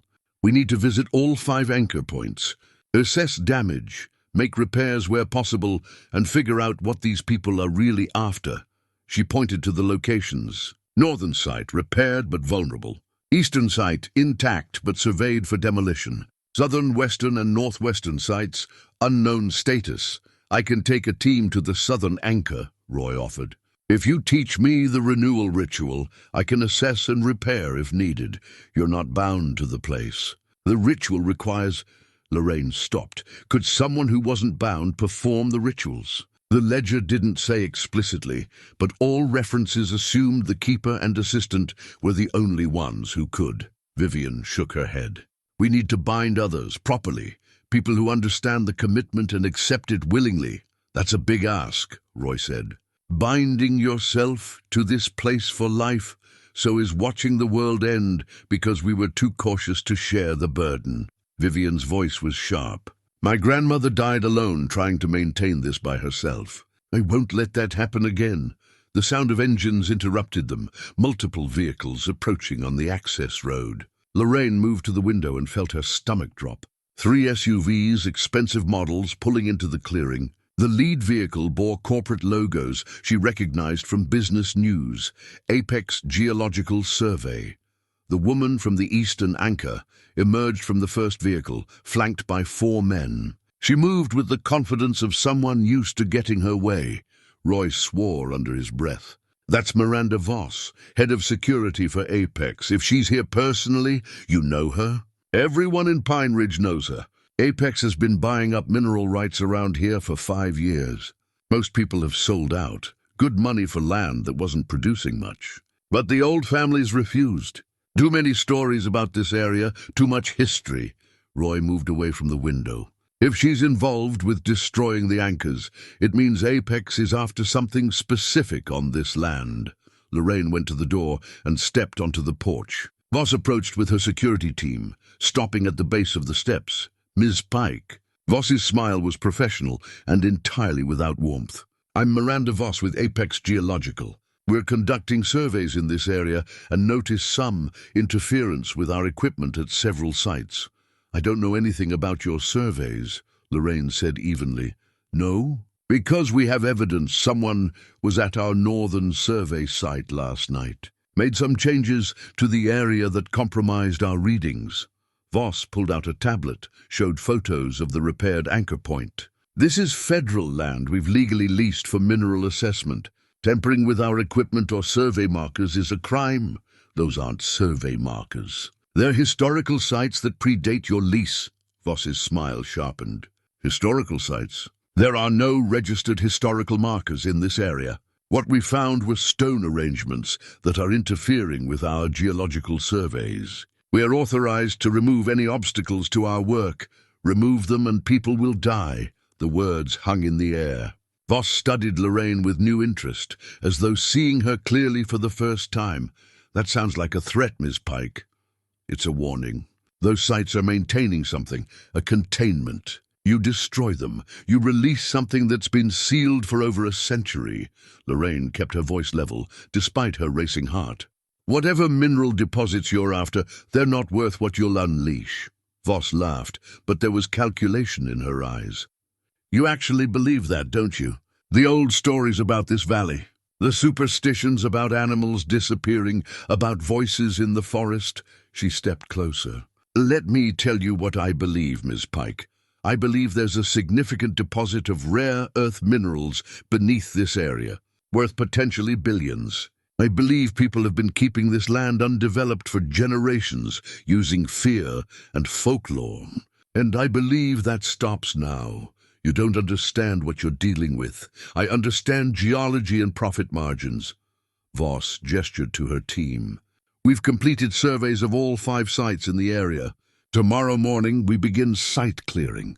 I'd advise you to stay away from those locations, for your own safety. She turned to leave, then paused. One more thing. That property you bought, Hollow Hearth, it was sold through an estate sale with unclear title. Apex has filed a claim asserting prior mineral rights. Until that's resolved, I'd suggest you consider your tenure here temporary. They drove away, leaving dust and implied threats hanging in the air. Roy joined Lorraine on the porch. "They're going to take the cabin too?" "They're going to try." Lorraine watched the vehicles disappear into the trees. "But that's secondary. If they destroy the anchor points tomorrow, none of this matters. The binding fails, the first hunger wakes up, and Apex's mineral deposits won't do them any good in a dead zone. We need to stop them tonight. Before they begin site clearing." "How?" "They have resources, people, equipment. We have—" Lorraine gestured at the three of them. "This." Vivian stood in the doorway, something strange in her expression. "No, we have more than that. We have what they don't. Connection to the land, to the binding, to the entity itself. We know this forest in ways they never could. That's not enough against explosives and corporate backing. Maybe not. But there's something else." Vivian pulled out a page from the ledger, one of the oldest entries, written by the first keeper in 1883. Listen to this. "When the binding is threatened from without, the keeper may call upon the bound for aid. The animals will answer. The forest will answer. The earth itself will answer, for they are all part of the seal. But such calling comes at a price. The more you draw from the binding, the more it draws from you." Lorraine read the passage carefully. "Call upon the bound. You mean ask the animals to help defend the anchor points?" "Not just the animals. Everything that's part of the binding. The entire forest." Vivian's eyes held that amber glow. "We're not just keepers. We're conduits. Channels for something much larger than ourselves. The ledger says there's a price. There's always a price. But what's the alternative? Let them destroy the anchors? Let the first hunger loose." Vivian's voice softened. "I spent 50 years running from responsibility. I won't run anymore. If drawing on the binding shortens my life, so be it. Better to burn out doing something meaningful than fade away in regret." Roy cleared his throat. "What about the families in town? Give me until nightfall. I'll bring back whoever's willing to help. And what can they do?" "Guard the anchor points physically. If Apex shows up tomorrow morning and finds people at every site, people with cameras, witnesses, documentation, they'll have to back off, at least temporarily. Buys us time to figure out a permanent solution." It wasn't much of a plan, but it was something. They spent the afternoon preparing. Roy drove to Pine Ridge to gather his people. Vivian prepared ritual materials: ash, water, herbs, the bone flute from the oak tree shrine. Lorraine studied the passages about calling upon the bound, trying to understand what exactly it would require. The answer, when she found it, was both simple and terrible. To channel the full power of the binding, the keeper had to go to the bell chamber and ring the bell 3 times. The sound would activate every part of the network, every animal, every tree, every piece of earth that formed the seal. But the activation would flow through the keeper, using her life force as the conduit. The more she drew, the more it would cost her. Draw too much, and it would kill her. At sunset, Roy returned with 12 people, men and women ranging from their 30s to their 70s, all carrying the look of people who'd grown up hearing stories they'd half believed. He introduced them quickly, descendants of the families who'd known about Hollow Hearth for generations. Lorraine divided them into groups of 3, assigned each group to an anchor point. She gave them maps, showed them the symbols to watch for, explained what they were protecting and what would happen if they failed. None of them looked entirely convinced. But they'd come this far, and that had to be enough. "If Apex shows up, you don't engage physically," she instructed. "You document. Take photos, take video. Call the press if you have to. Make noise. Make it impossible for them to work quietly. And if they try to force us out," one of the men asked, "then you leave. These sites are important, but your lives are more important." Lorraine met each person's eyes. "You're buying time. That's all. Vivian and I will handle the actual defense." The groups departed at dusk, heading to their assigned anchor points. Roy stayed behind with one other man, a quiet fellow in his 60s named Pete, who had his father's eyes and gentle demeanor. "Someone needs to guard this place too," Roy said.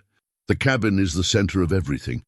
If Apex figures that out, they will," Lorraine said. "Voss isn't stupid. She mentioned the mineral deposits beneath this area. She has to know the concentration is strongest here, directly under Hollow Hearth. Then we make our stand here. Roy pulled out his phone. I've got my lawyer on standby. First sign of trouble, we document everything and file injunctions. Corporate might meet small-town stubbornness. That night Lorraine descended to the bell chamber with Vivian. The 100 animals followed, sensing something was coming. They arranged themselves in the chamber, watching with that same patient, knowing expression. I'm going to ring the bell, Lorraine said. Activate the full binding. Give you the strength to help protect the anchor points. Willow, the grey mare, stepped forward and pressed her nose against Lorraine's shoulder. A gesture of comfort, or maybe solidarity.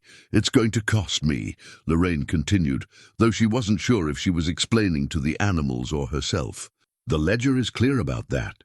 Every time I draw on the binding, it draws on me in return. I'll age faster, burn out faster. Maybe I'll get 20 years like some of the keepers. Maybe only 10. Witness, the raven cawed softly. But if I don't do this, none of us get any years. The first hunger wakes up and consumes everything. Lorraine touched the bell, felt its cold iron against her palm. So I'm asking, when I ring this, lend me your strength. Help protect what we're guarding. Help me keep you all safe. The animals made no sound, but she felt their assent. Collective will flowing toward her, ready to be channeled. She looked at Vivian. If something goes wrong, if I draw too much and it starts killing me, I'll pull you back, Vivian said firmly. You're not dying alone in this chamber. Not if I have anything to say about it. Lorraine gripped the rope attached to the bell's clapper, took a deep breath, and pulled. The bell rang once, deep, resonant, felt in the bones. Power surged through her, overwhelming and terrible. She felt every animal in the tunnels, every tree in the forest, every root system spreading through the earth. The binding wasn't just around her. It was her, flowing through her blood. Pulsing in her heartbeat, she pulled again. The second ring sent the power outward, racing through the network toward the 5 anchor points. She felt the people stationed there, Roy's volunteers, and felt them gasp as the forest around them came alive. Trees leaning in, protective. Animals emerging from the shadows, watchful. One more. Lorraine pulled a third time, and the bell's sound echoed through dimensions she hadn't known existed. The binding blazed to full strength, every symbol glowing. Every point of the network activated and connected, and far below, miles down in its prison, the first hunger felt the cage reinforced and screamed without sound. Lorraine collapsed, barely conscious. Vivian caught her, held her as power continued to pour through her body. She could feel it burning, consuming her life force, but she held the channel open, held it long enough for the binding to stabilize, for the protection to lock into place. Then she let go, and darkness claimed her. When she woke, it was morning. She lay on the cold stone floor of the bell chamber, Vivian's lap as her pillow. The old woman was stroking her hair, humming something that might have been a lullaby. How long? Lorraine's voice was hoarse. 4 hours. The ritual stabilized after the first hour, but you didn't wake. Vivian helped her sit up. Look at yourself. Lorraine looked at her hands and felt her heart sink. The skin was different, not quite aged, but changed. Thin lines around her knuckles that hadn't been there before. Her fingers felt stiff, achy. You aged, Vivian said quietly. Not a lot, maybe a year, possibly 2. The binding took its price. Did it work? Are the anchor points protected? Roy called 30 minutes ago. Apex showed up at the eastern site at dawn. Trucks, equipment ready to start demolition. But the forest, Lorraine, trees had fallen across the access road overnight. Boulders had rolled down from hillsides, blocking paths. And animals, dozens of them, surrounding the anchor point. Not threatening, just watching. Creating a barrier that couldn't be crossed without causing a massacre. The other sites, same story at all 5 points. The forest is defending itself. The binding is active and aware. Vivian smiled. Voss apparently stood at the eastern site for 10 minutes, trying to figure out how to proceed, then gave up and left. She's been calling local authorities, claiming ecological sabotage, but no one can prove anything. Just nature being nature. Lorraine pushed herself to her feet, swaying. Every muscle ached. She felt as though she'd run a marathon, fought a battle, and aged all at once. but the anchor points were safe. For now, they climbed back to the cabin to find Roy and Pete drinking coffee, looking exhausted but satisfied. Apex is regrouping, Roy reported, but they're confused and frustrated. Whatever you did last night, it worked. The forest isn't cooperating with their plans. It won't last forever, Lorraine said. The binding is strong now, but Voss isn't going to give up. She has too much invested.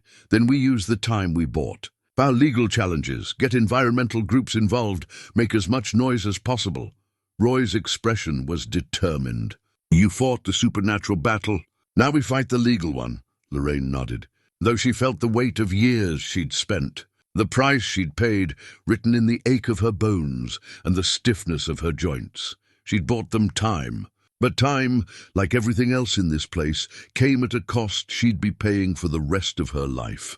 However long that turned out to be. The standoff lasted 3 days. Apex tried various approaches, sending teams at different times, using different access routes, even attempting to bring in a helicopter. Each time, the forest intervened. Sudden wind gusts forced the helicopter to abort landing. Trees fell across newly cleared paths within hours. Equipment malfunctioned in ways their technicians couldn't explain, but Lorraine could feel the cost. Every intervention required power drawn from the binding, and that power flowed through her.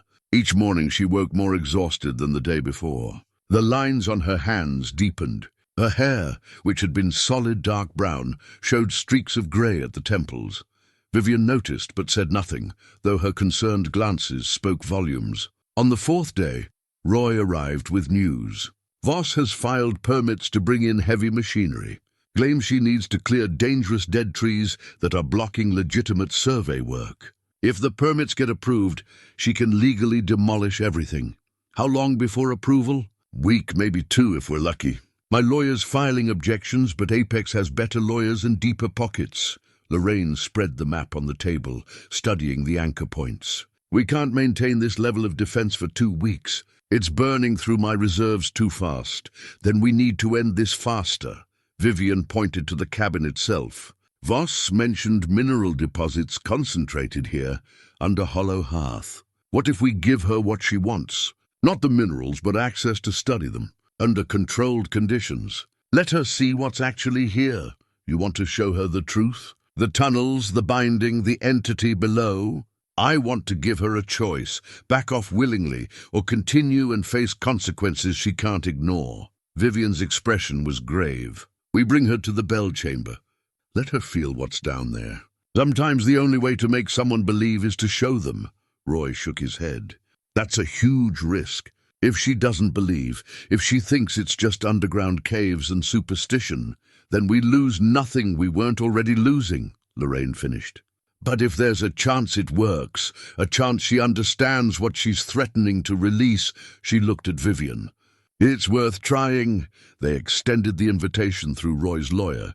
Voss could have a private tour of the property, could bring one security person, could examine the geological features for herself. The only condition was that she come alone. No film crews. No other Apex personnel, just her and one bodyguard. To Lorraine's surprise, Voss agreed. She arrived the next afternoon in a black SUV, accompanied by a muscular man who looked former military.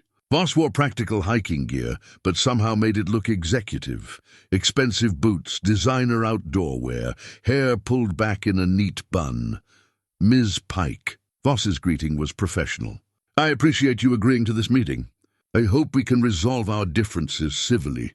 That depends on whether you're willing to listen. I'm here, aren't I? Lorraine led them into the cabin. Roy and Pete waited outside, while Vivian stood by the tunnel entrance. Voss looked around the modest interior with barely concealed disdain. This wasn't the kind of place someone like her would consider livable. The mineral deposits you're interested in, Lorraine said. They're not what you think. I have geological surveys that say otherwise. Rare earth elements in concentrations that could be worth billions. Oh, they're real. But they're not just sitting there waiting to be mined. They're part of something else. Something that's been deliberately placed here, arranged in patterns, used as part of a containment system. Lorraine gestured to the tunnel entrance. I need to show you. Words won't be enough. Voss exchanged glances with her bodyguard. If this is some kind of ambush, it's not. You have my word. But what you're about to see, you need to keep an open mind. They descended into the tunnels. Voss's professional demeanor cracked slightly when she saw the main chamber, the 100 animals living in impossible health beneath a cabin that had been abandoned for 3 years. Her bodyguard actually drew his weapon, though he didn't point it at anyone. What is this? Voss's voice was carefully controlled. Some kind of animal hoarding situation? Not hoarding, guardianship. Lorraine moved through the animals, who watched but didn't react. These animals are volunteers.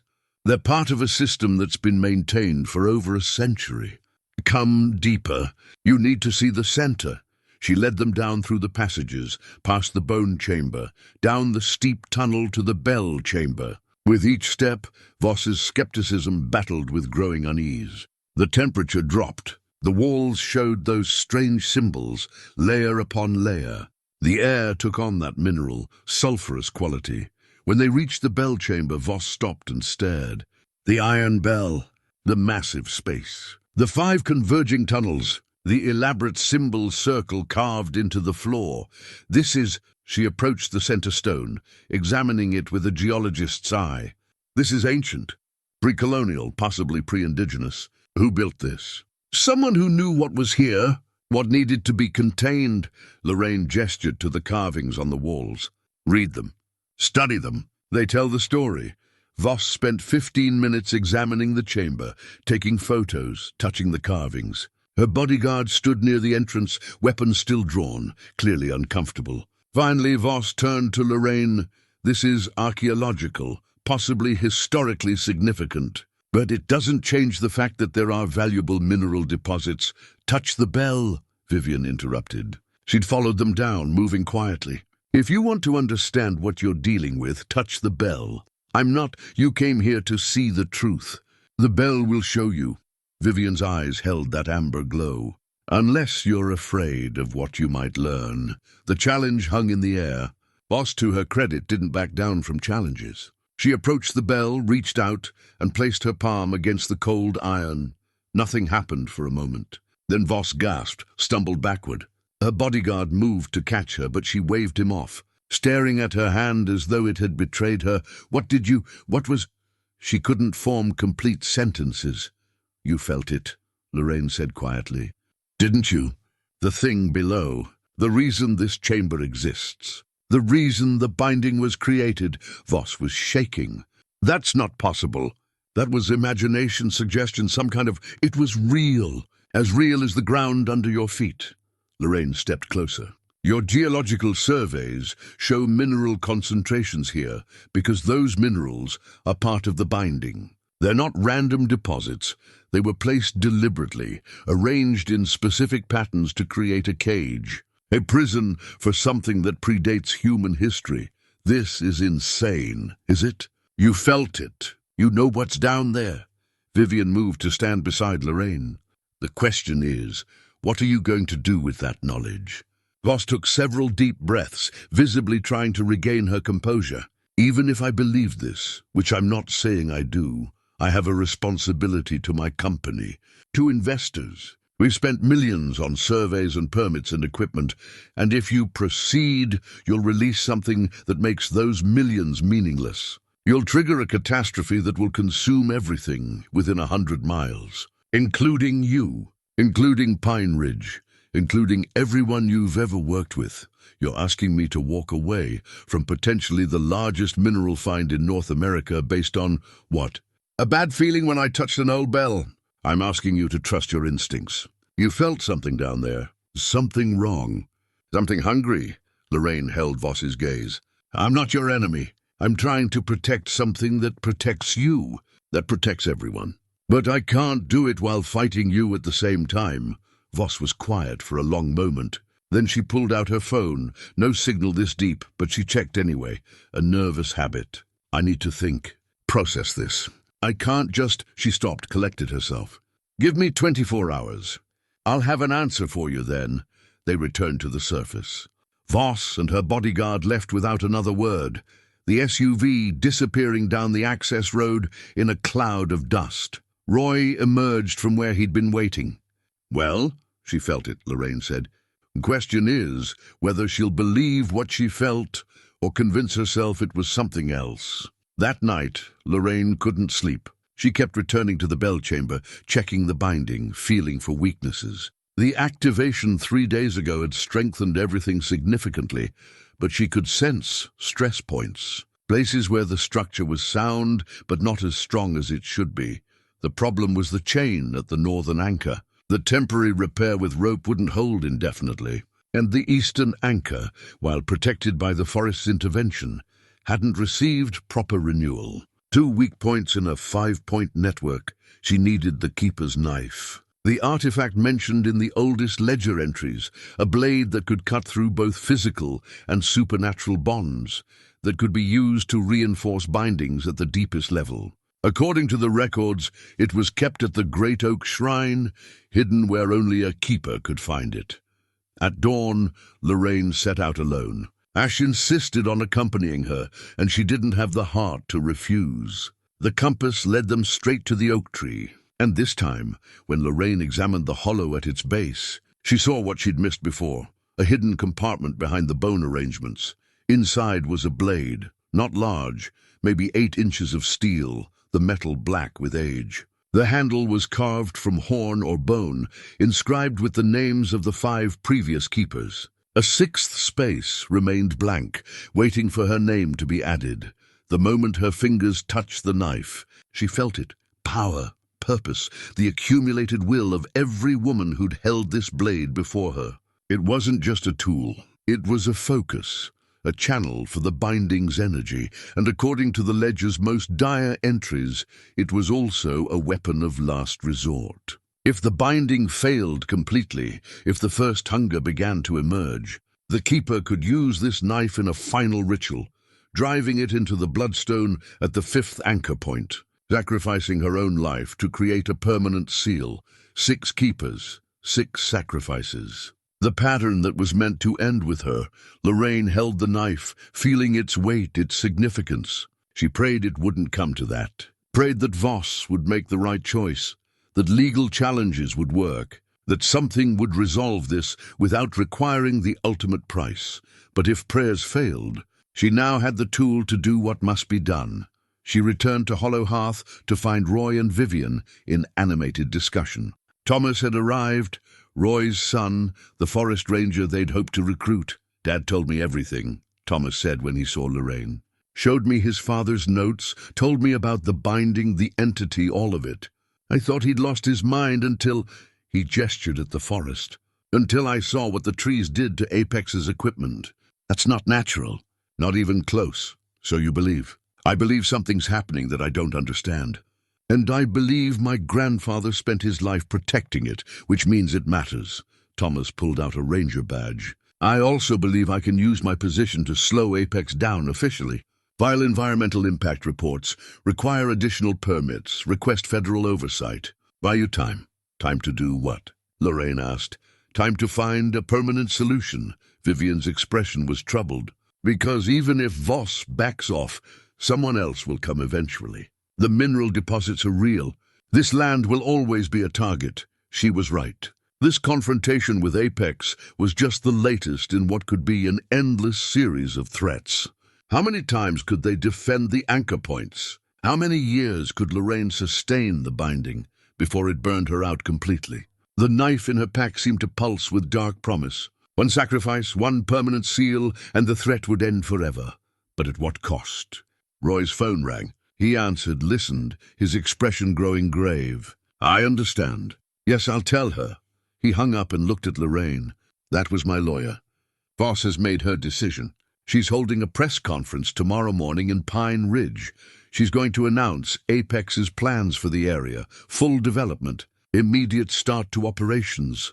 "She didn't believe," Vivian said quietly. "Or she believed and didn't care. Then we're out of time." Lorraine felt the weight of the knife, the weight of responsibility, the weight of knowing what came next. She's going to destroy the anchor points, and we can't stop her legally. Which means we make our stand," Roy finished. "All of us. Whatever it takes." Lorraine looked at the three of them, Roy, weathered and determined, Vivian, aged and unafraid, Thomas, young and ready to fight for something he'd only just begun to understand. Then she looked past them, through the window at the forest that had become her responsibility, her home, her burden. "Tomorrow morning," she said, "we gather everyone at the 5th anchor point, the primary site, the Bloodstone. If Voss wants a confrontation, we'll give her one. But we do it on our terms, at the place where this all began. And if she brings police, security, forces us out." Lorraine touched the knife through her pack. "Then I do what every keeper before me was prepared to do. I complete the binding, permanently." The words hung heavy in the air. They all understood what that meant, what it would cost.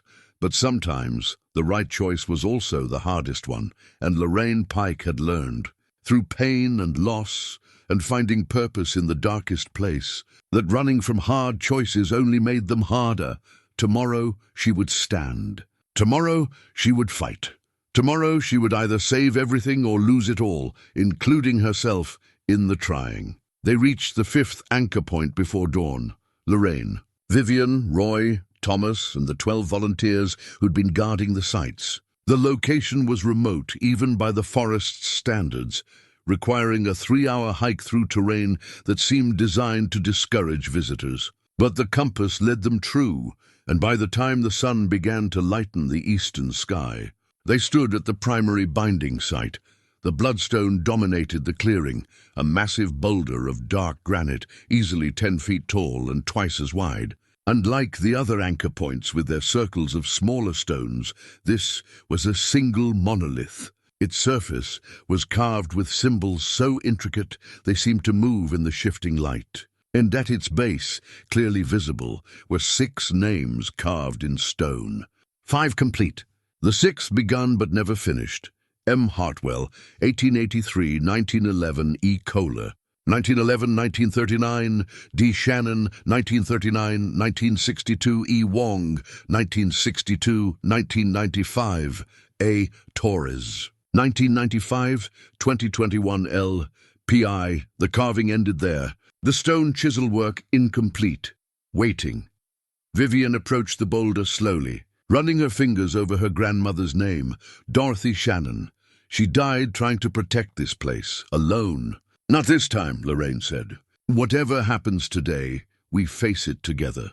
They had perhaps an hour before Apex arrived. Lorraine used the time to prepare the ritual circle, following instructions from the oldest ledger entries. She carved symbols in the dirt around the Bloodstone with the keeper's knife, the blade cutting through earth like water, leaving glowing traces that faded to ember orange. Roy and Thomas positioned the volunteers at strategic points around the clearing, giving them cameras and phones to document everything. If this turned violent, if Apex tried to remove them by force, the world would see it. The animals arrived as the sun broke over the mountains. They came from every direction, the 100 from Hollow Hearth's tunnels, but also wild creatures of the forest. Deer, bears, wolves, foxes, rabbits. Birds filled the trees until branches bent under their weight. They formed rings around the clearing, watching with eyes that reflected that amber light. "The binding knows," Vivian said quietly. "It's gathering its strength." Lorraine felt it too, power building in the earth beneath their feet, in the air, in the very fabric of reality around the Bloodstone. The network was activating, all 5 anchor points connecting through her, through Vivian, through this central location where everything converged. Then they heard the engines. Apex arrived in force. 10 vehicles, SUVs, trucks, one with a crane and demolition equipment. At least 30 people, many wearing security uniforms. Miranda Voss emerged from the lead vehicle, flanked by her bodyguard and several men in suits who looked like corporate lawyers. She stopped when she saw the gathered crowd, the animals, the ritual preparations. Her expression shifted from confidence to concern, to something that might have been fear. "Ms. Pike," Voss called across the clearing. "This is private property under legal lease to Apex Geological. You and your people are trespassing. This land belongs to no one," Lorraine called back. "It belongs to what's sealed beneath it, and we're the guardians keeping it that way." Voss gestured to her security team. "Remove them."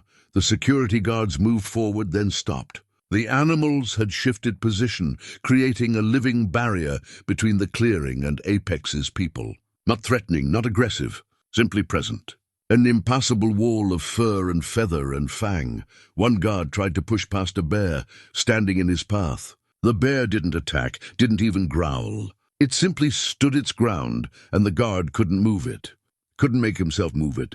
The presence of so many animals, all focused with unified purpose, created a psychological barrier stronger than any physical force. "This is insane," Voss said. She pulled out her phone, made a call. "I need law enforcement at my location. Yes, multiple trespassers, possibly dangerous. Send everyone available." She lowered the phone and looked at Lorraine across the distance. "You can't win this. Even if you hold us off today, I have resources. Time. I'll get court orders, bring in federal authorities if necessary. This land will be developed. That land," Lorraine pointed at the bloodstone, "has 6 names on it. 6 women who gave their lives maintaining what you want to destroy. I'm the 6th, and if necessary, I'll join them rather than let you release what they died to contain." She drew the keeper's knife, holding it so the blade caught the morning sun. The metal seemed to drink the light, turning it into something darker. Voss's expression shifted, recognition, maybe memory of touching the bell and feeling what lay below. "You're bluffing.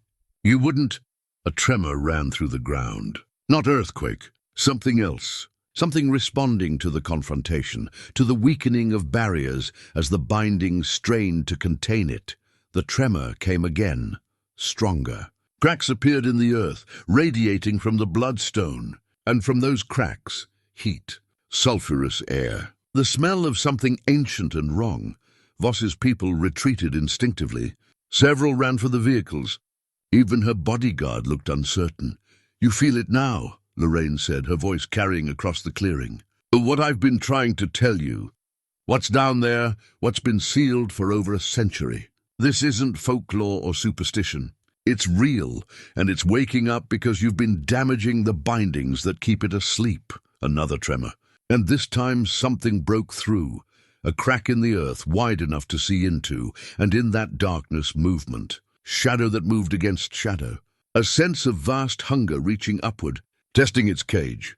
Voss stood frozen, staring into that crack, seeing what Lorraine had been trying to protect everyone from. "If you proceed," Lorraine said quietly, "if you destroy this anchor point, that thing will be free. And everyone within 100 miles dies, everyone, including you." The ground shuddered again, and from deep below came a sound, not quite a roar, not quite a scream, something that predated language, predated thought. Pure hunger given voice. Lorraine raised the knife, holding it over the bloodstone. "I can seal it permanently, complete the binding with the 6th sacrifice, but I won't do that if you back away now. Give me your word. Walk away from this land, from all 5 anchor points from Hollow Hearth. Let us maintain what needs maintaining." Voss looked from the knife to the crack in the earth to her people who were openly panicking now. Some were already in their vehicles, engines running, ready to flee. "This isn't over," Voss said, but her voice shook. "Will—" A massive tremor cut her off. The crack widened. Shadow poured out, not physical shadow, but presence. Hunger made manifest. It flowed toward the nearest person, one of Apex's security guards who'd ventured too close. The man screamed as the shadow touched him. His skin went gray, his body withering like a plant pulled from soil. He aged 40 years in 4 seconds, collapsing as a dried husk. Everyone ran then, Apex's people scrambling for vehicles. Engines roaring to life, tires spinning on loose earth as they fled in panic. Voss stood frozen, staring at the dead man, at the shadow that was now exploring its temporary freedom. "Reaching for more victims. Go!" Lorraine shouted at her. "Get your people out of here now!" Voss ran. Within seconds the clearing was empty, except for Lorraine's group. And the shadow. And the thing below that was pushing against its cage with renewed strength, sensing weakness, sensing opportunity. Lorraine looked at Vivian. "We're out of time. It's waking up. Then we finish this." Vivian took her place at the opposite side of the bloodstone, across from Lorraine. Together, Roy and Thomas moved the volunteers back, away from the clearing to safety. The animals held their positions, forming a protective circle. Lorraine raised the knife, its blade catching light that seemed to come from nowhere. She looked at the incomplete carving of her name on the bloodstone, LPI, and understood that today, one way or another, that carving would be finished. The shadow reached for her, hungry and eager. The crack in the earth widened further, and far below, something ancient and terrible began its climb toward freedom. Lorraine placed her palm flat against the bloodstone, feeling its cold surface, feeling the 5 names carved beneath her hand. 5 women who'd stood exactly where she stood now. 5 women who'd given everything to maintain what she was about to complete. "I'm ready," she said to Vivian. "Start the words." Vivian began chanting in that language that wasn't quite language. The binding words, the sealing phrases, the ancient contract between guardian and prison. Her voice rose and fell in rhythms that matched the earth's trembling. Lorraine raised the knife, prepared to drive it into the stone. The blade would pierce granite as easily as flesh. Her blood would flow into the carved names, completing the 6th sacrifice. The binding would lock permanently, the first hunger sealed forever, and she would join the previous keepers in whatever lay beyond. She thought of Emma, of her daughter who died because Lorraine hadn't seen what was right in front of her. Maybe this was redemption. Maybe this was how she finally made up for that failure. By not failing this time. By protecting everyone she could, even if it cost her everything. The knife descended and stopped. A hand caught her wrist. Not human, too strong, wrong temperature. She looked down and saw Ash. Her dog, her companion, her constant presence since the day she'd pulled him from a dumpster. He'd transformed somehow, grown larger, his eyes blazing with that amber light so bright it hurt to see. "No," Ash said, in a voice that was his but also wasn't, layered with others, ancient and new all at once. "Not this way," Lorraine stared. "You can speak. We all can when the binding needs us to." Ash's form shimmered, and for a moment she saw through him, saw not one dog but dozens, hundreds, every animal that had ever served the binding. They existed in him, through him, a collective consciousness given form. "The pattern is wrong. 6 sacrifices, 6 deaths. That's what the first hunger wants. That's how it wins. I don't understand." The previous keepers died alone, consumed by the work, drained by the binding. Each death weakened the seal slightly.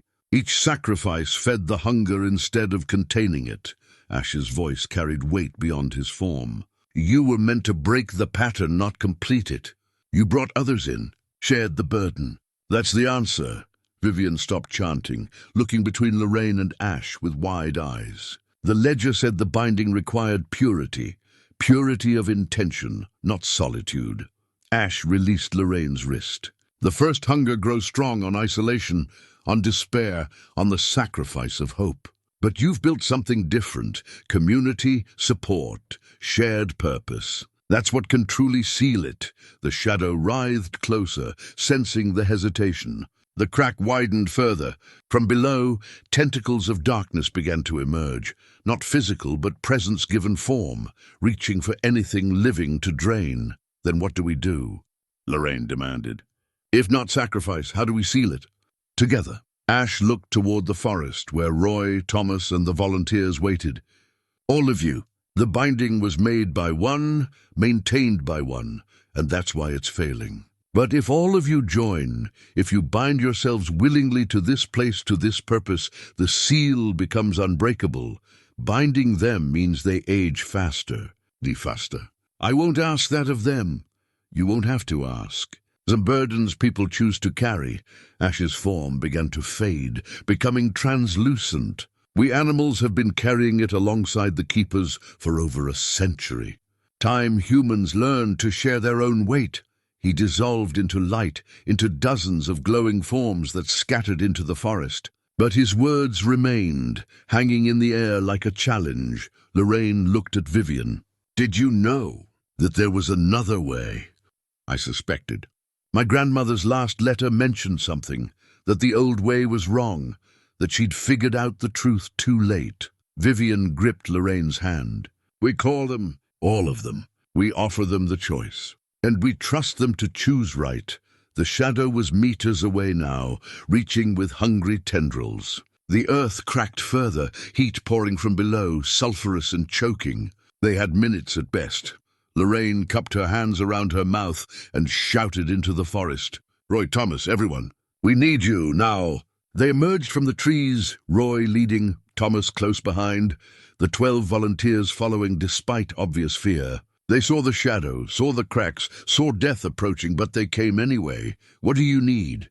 Roy asked, breathless. "Your oath. Your binding." Lorraine spoke quickly, the shadow creeping closer. "If you bind yourself to Hollow Hearth, to the work, to maintaining the seal, if all of you do it together, we can complete the binding without sacrifice. But it means you're connected to this place for life. You'll age faster, die younger, carry the weight of it in your bones. How much faster?" One of the volunteers asked. "A woman in her 40s named Karen. I don't know. Maybe a few months per year? Maybe more." Lorraine met each of their eyes. "I won't lie to you, this will cost you. But it's better than one person dying today, and it might actually work." Roy stepped forward without hesitation. "My father gave his life to this place. I'll give mine too, whatever's left of it." Thomas joined him. "If this matters, and I've seen enough to know it does, then I'm in." One by one, the volunteers stepped forward. Not all of them. 3 backed away, and Lorraine didn't blame them. But 9 stayed. 9 people willing to bind themselves to something larger than their own lives. Vivian pulled out vials she'd prepared, a mixture of ash, spring water, and earth from beneath Hollow Hearth. She marked each volunteer's forehead with the mixture while speaking binding words. Lorraine used the knife to cut a small symbol into each person's palm, just enough to draw blood, to make the binding physical as well as spiritual. The shadow was almost upon them when the last binding was completed. 14 people now connected to Hollow Hearth, to the network of anchor points, to the seal that contained the first hunger. Lorraine felt it the moment the bindings locked into place, a surge of strength, not from her alone, but from all of them. Shared burden, shared power, shared purpose. The binding blazed to life with intensity that made the previous activation look like a candle compared to a bonfire. She didn't need to drive the knife into the stone.